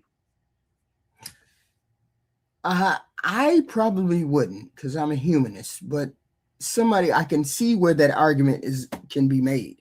I see where it could be made for that, Right. that particular argument. Right. But this is what I want to do. I want us to all look at that video from every angle that we can look at, see if we can see a gun, see what the interaction was before they got him on the ground. Let's see if he was disarmed before they got him on the ground. Let's see whether he was ever disarmed. Let's see if he they never got him under control. We don't know. Right. Okay, because I haven't seen you know what? I agree with you 100% as far as that. I agree 100%. You're right. We got to look at everything before we just cast this judgment, because at the end of the day, those guys, you know, they work in law enforcement, right? And there's law enforcement all across the country, and you know, what they're doing is that's their job, right? Those are the laws that the people that we've gotten into our legislation to say, hey, these are the laws. There's got to be a group of people who enforce these laws, and they got to go out and do it. This is the beauty of it. The beauty of it is we have this whole interaction on tape. Different angles, but we still have the interaction on tape where we can piece together certain things. We can find out whether he was agitating them. We can find out whether he was just taking a picture, whether he was just filming. What was he doing? Did they disarm him? Did they find out whether he had a gun before they tackled him? Did you know he had a gun before you tackled him?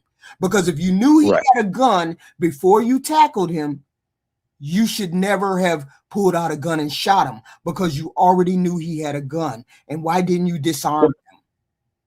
Well, let me ask you this. Right? Let's say that they knew that he had a gun, which they might have known, right? Because I don't know. Obviously, we don't know everything. So you're in that situation. The guy has a gun, right? You want to arrest him because he's interfered with your investigation. What's your next step? Sir, let me see your hands. Put your hands behind your back. Don't reach for the gun. What happens if that guy's like, no, I'm not going to listen to you? What do you do next? You could possibly tackle him, but that would have been the first. But that's what they did. But that would have been the first thing I did. I would have checked him for weapons before I started really. Wait a minute, y'all check him for weapons before we do anything. Check him for weapons. So how do you check someone for weapons who's resisting? But I'm saying to you, it's 5 of them. It's 5 men against 1. Yeah. You mean to tell me one of them didn't have the forethought to check him for weapons? Right. Well, okay. So let's say that is what happened, right? They all tackled him, and at some point when they were trying to secure him, one guy says, okay, which is kind of, I think that's what happened, because from the audio, that's what you hear, right? The one guy figures it out, right? Because this guy's struggling, and at some point he's like, oh, shoot, this guy has a gun, right? He calls it out. Gun, right? He's letting the other guys know he has a gun, right? So, all right, we know that he has a gun, but he's still resisting. So how do you...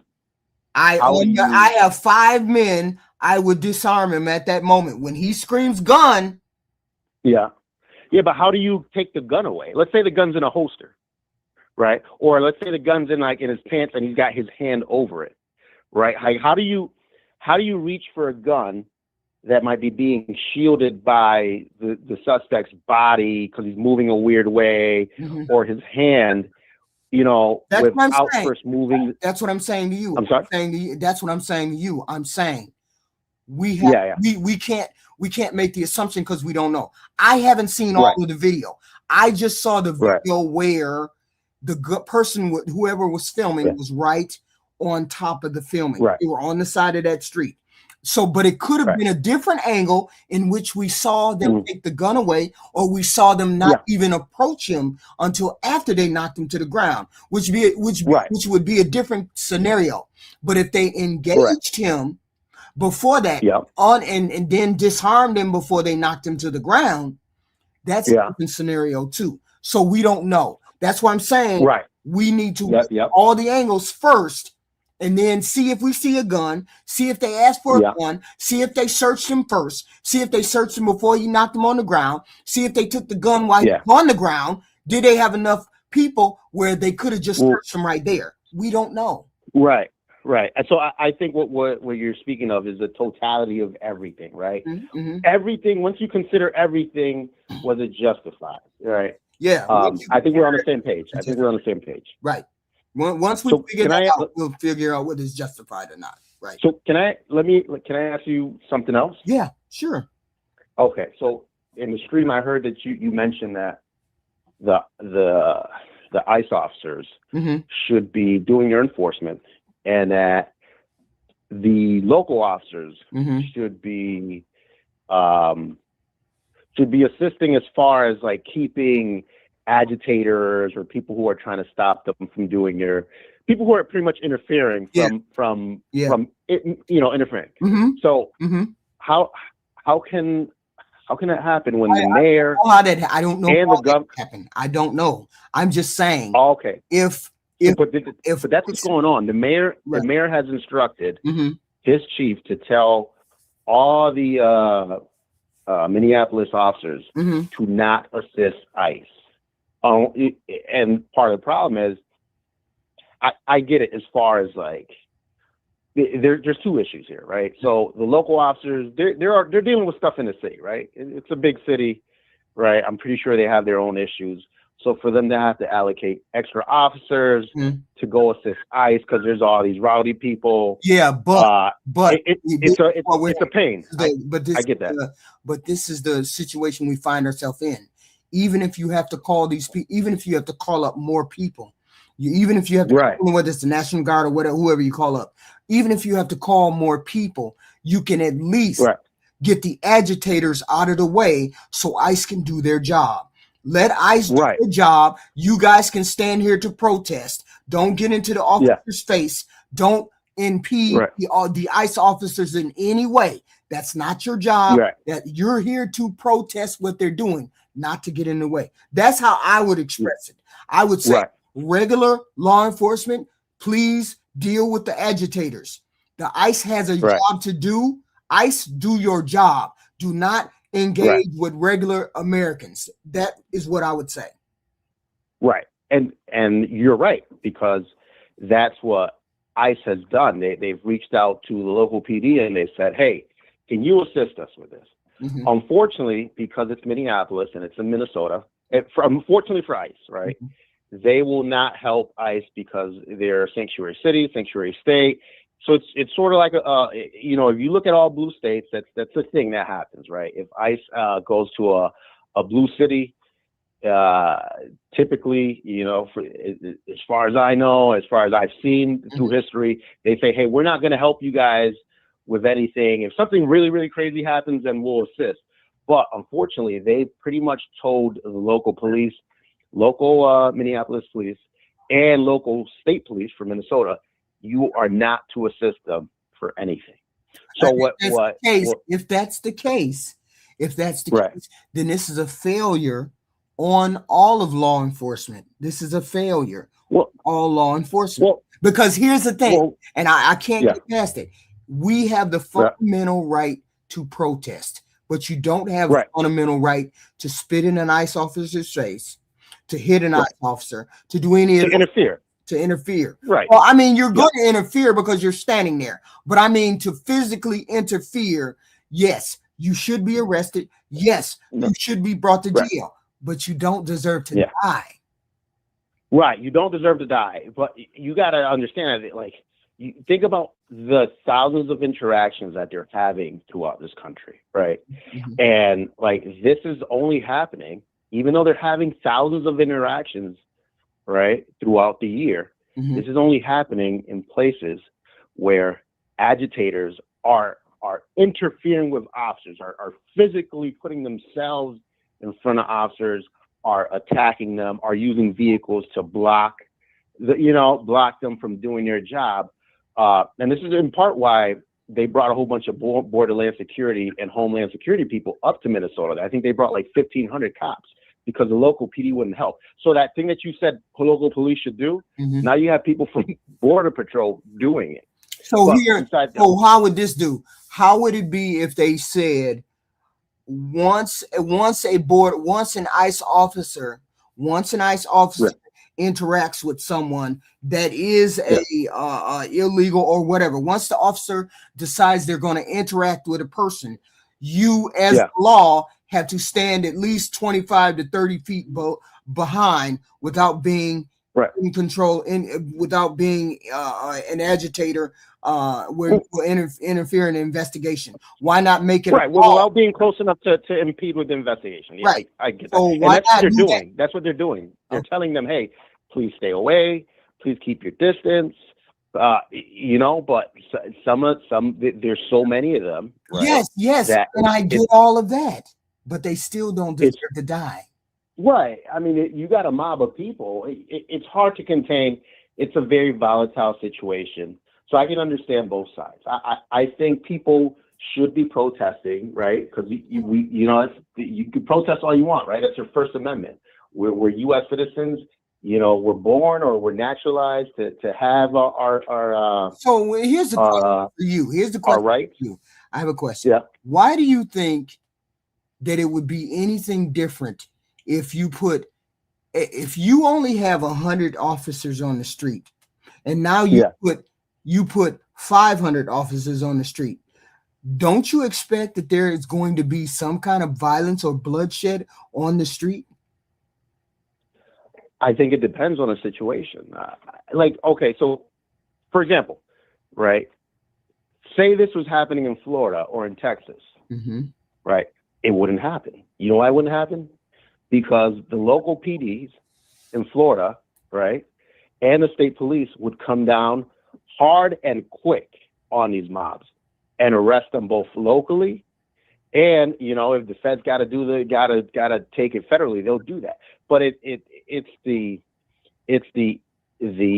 politics behind the state that you're in that kind of dictates how fast, how much effort are you going to, and how many resources are you going to dedicate to doing this. Notice in red states, they don't do this, including big states like Florida and Texas.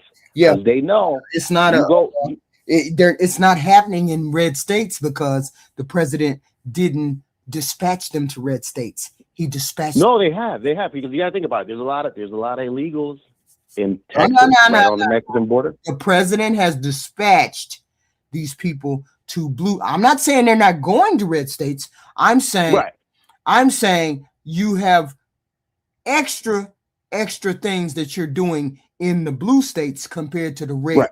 Because if you were doing the same thing in red people don't have criminals, they don't have illegal aliens just like blue states do.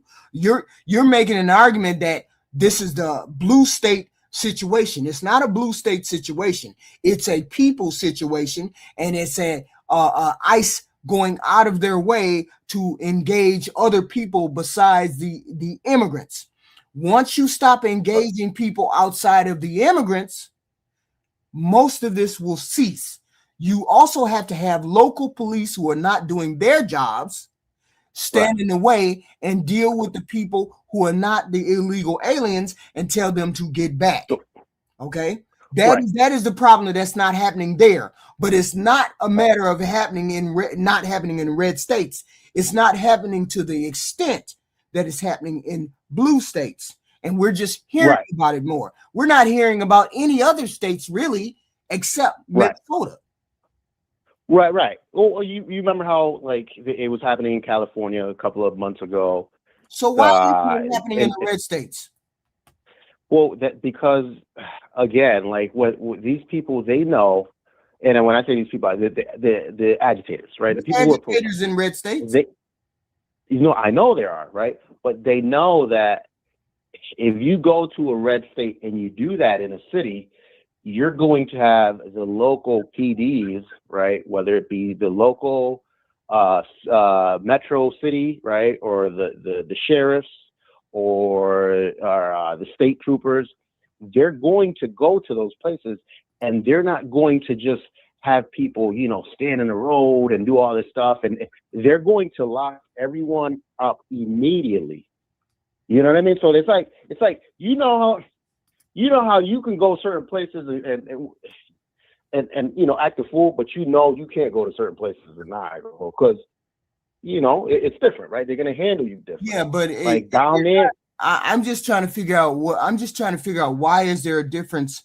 Why would there be a difference between the red states and the blue states, other than the fact that the protesters now feel more emboldened to do and say what they're saying? Well, because just think about it. But we didn't have the wait a minute, hold on. We didn't have this problem before Renee Good got shot. Renee Good got shot without all of those agitators, without all of these protesters, without all. She got shot. Regardless, she got shot, and that stuff wasn't around. So that can't be the excuse that it's a red state or a blue state. Well, you got it. Yeah. Well, think about it like this. Just really quick. I get what you're saying, right? It's happening. It's not happening in red states. It's happening in blue states. Why is it happening in blue states? There's got to be a difference, right? So on top of the thing that I said, that they're having local law enforcement help, which gives them extra bodies, extra resources, and they don't play around. Immediately you're locked up. There's also the local government, right? Like, so you have the mayor, the person who is in charge of the city, pretty much, telling people, hey, don't cooperate with ICE. Telling your chief to tell the officers, don't cooperate with ICE. Telling all of the agencies and departments within that city, don't cooperate with ICE. Telling people to go and protest. Are they telling them not to cooperate, or are they telling them that not to help? They're telling them not to cooperate. The only time that they will help is if something extremely crazy happens. But the problem is, right, you have all these groups who are showing up and they're agitating, and the officers are standing, the local officers will not be there. They'll be standing by somewhere else until that bad thing happens. Then when that bad thing happens, then eventually they show up. But the difference is that if you were to go do this in a red state, right, and you were blocking the road and you were doing all of this, they wouldn't even let you do that. They would be on top of you fast. Like, oh, you want to be in the road? Come here. You're going to jail. I understand I get your point. I get the point. I kind of get the point. But I also, you got to get the point that agitating, you're saying protesting, agitating, calling you names, saying get the fuck out of here, X, Y, and Z. That's not a problem. That's not a problem. Why is it leading to deaths if it's not the problem? Well, that within itself isn't a problem, right? Like I said, you have your First Amendment right. You can curse, you can scream, you can record, you do whatever you want, right? But the minute that you cross that threshold of now you're like, remember how you said 25 feet or whatnot? Mm-hmm. Once you start closing that gap between yourself and the ICE officers, then it starts to become a problem, right? No one who's standing 25 yards away from them, who aren't in the street blocking traffic, are having these interactions, right?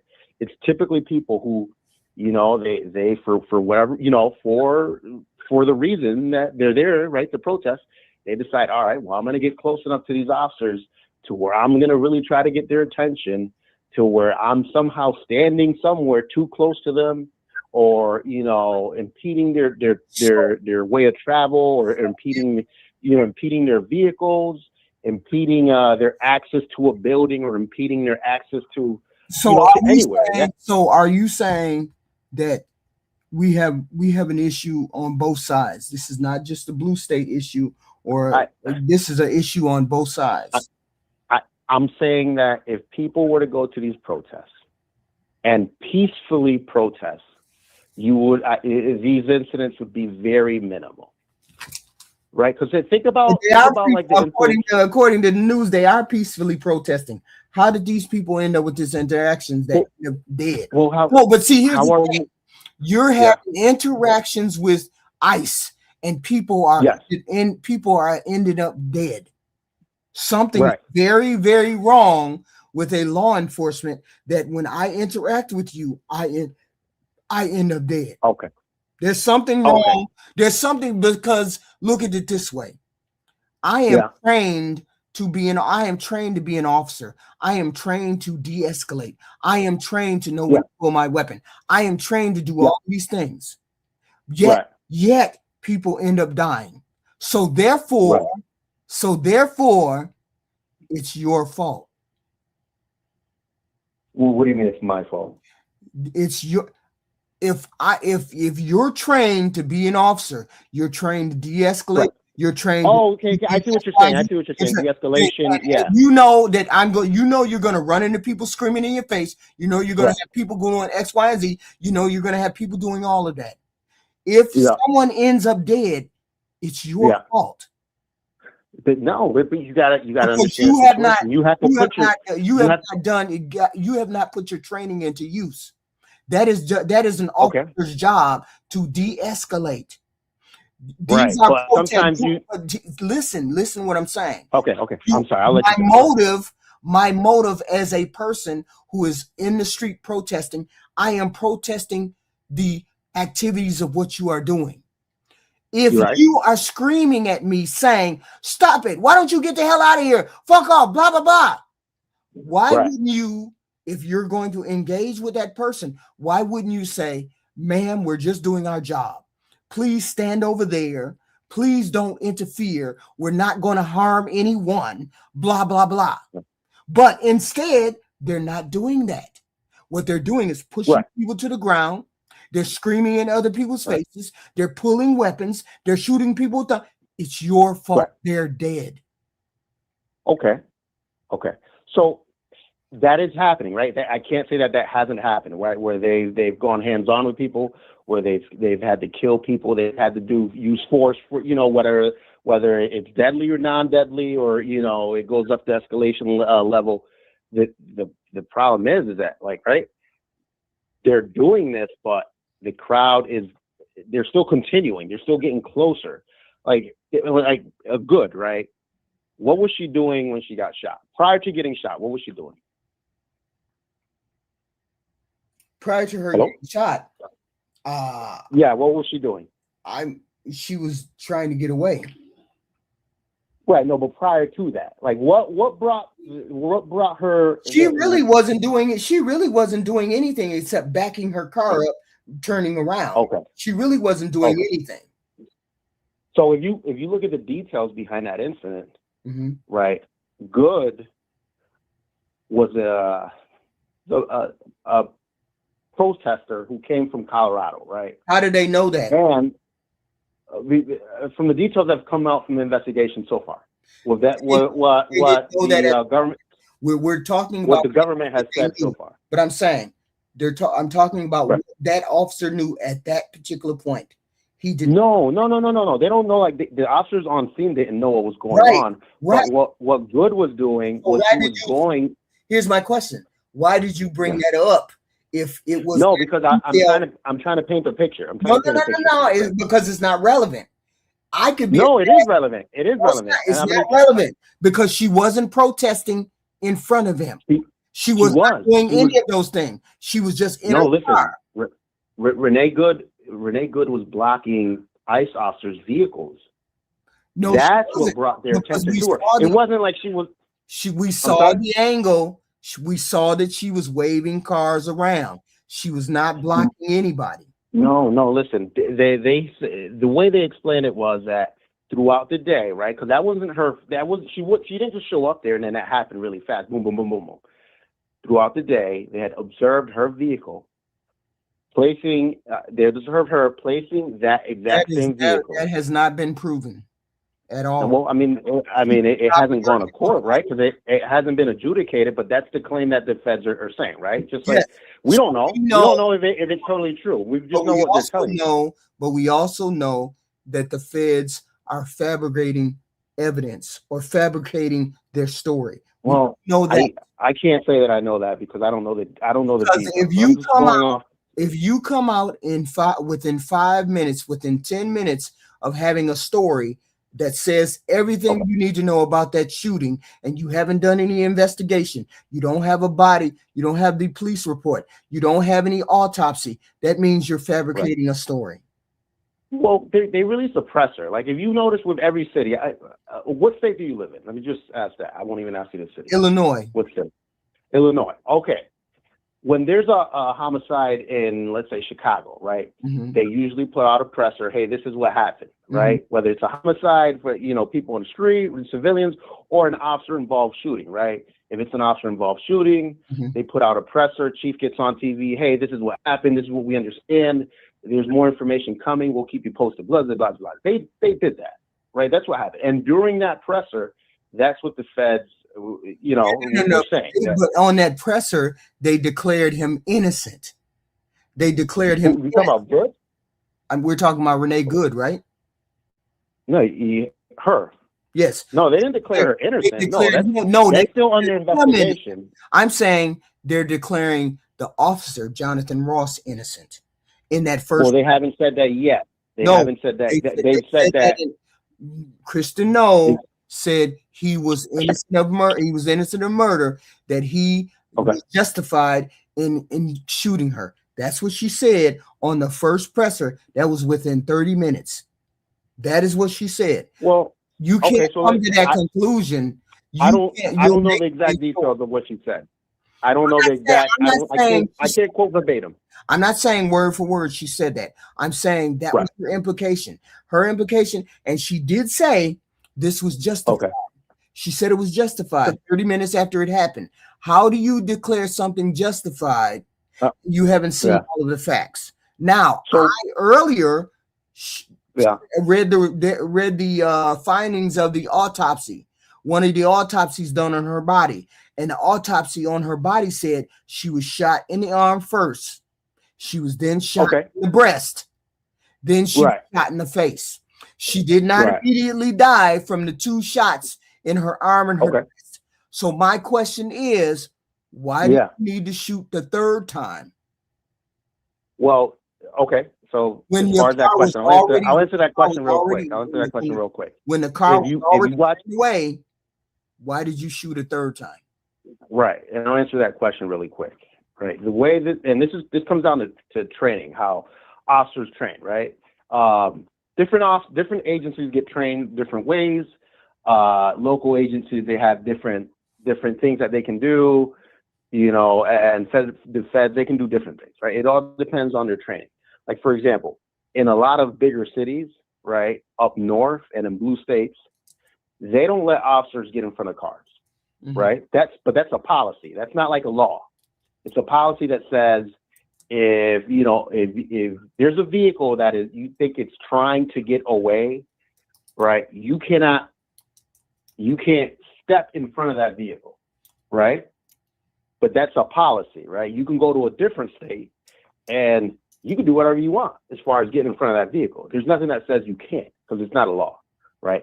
The feds don't have a policy that says you can't get in front of a vehicle, right? So that being said, because the feds don't have a policy that says you can't get in front of that vehicle, if you are in front of the vehicle and you think that vehicle is pulling forward and that it might strike you, you're allowed to discharge your weapon.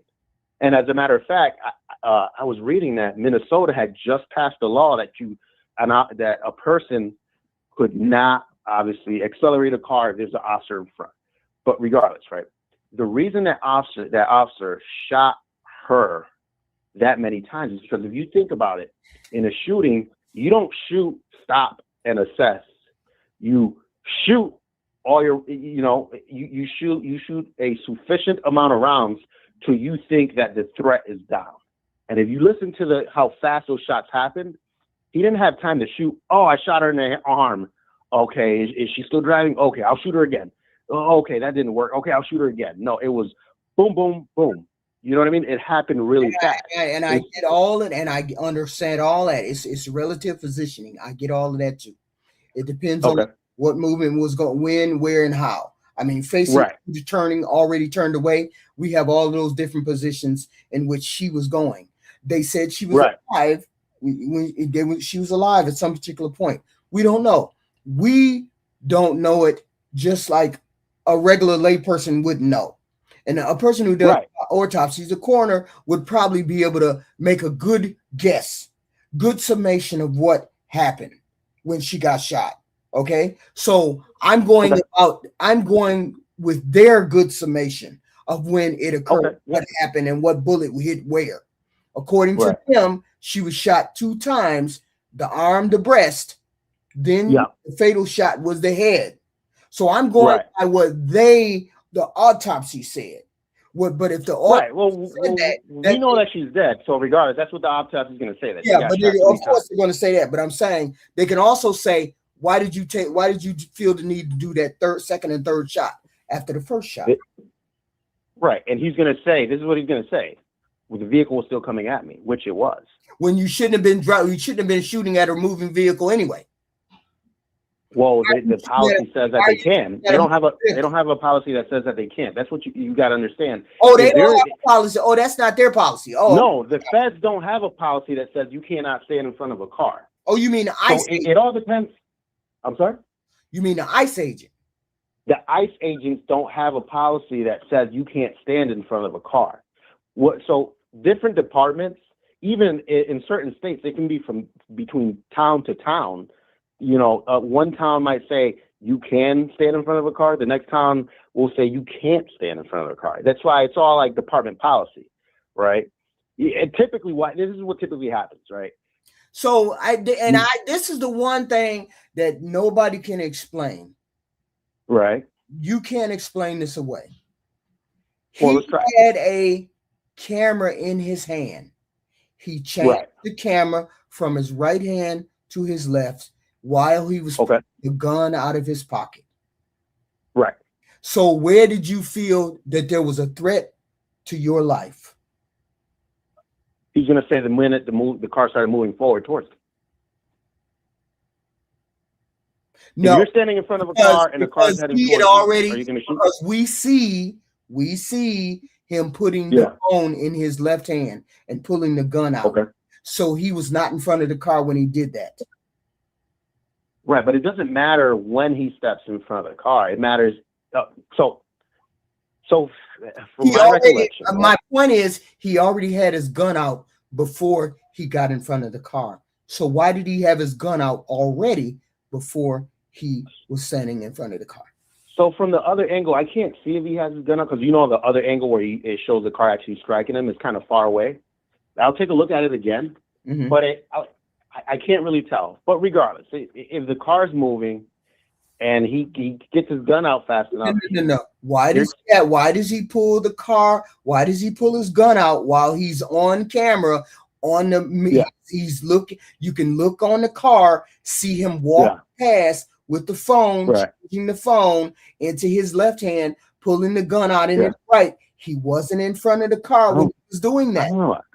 I honestly, I'd have to look at the video again to see if he has his gun, where he has his gun, because I wasn't looking at I wasn't like, watching the video frame by frame, right?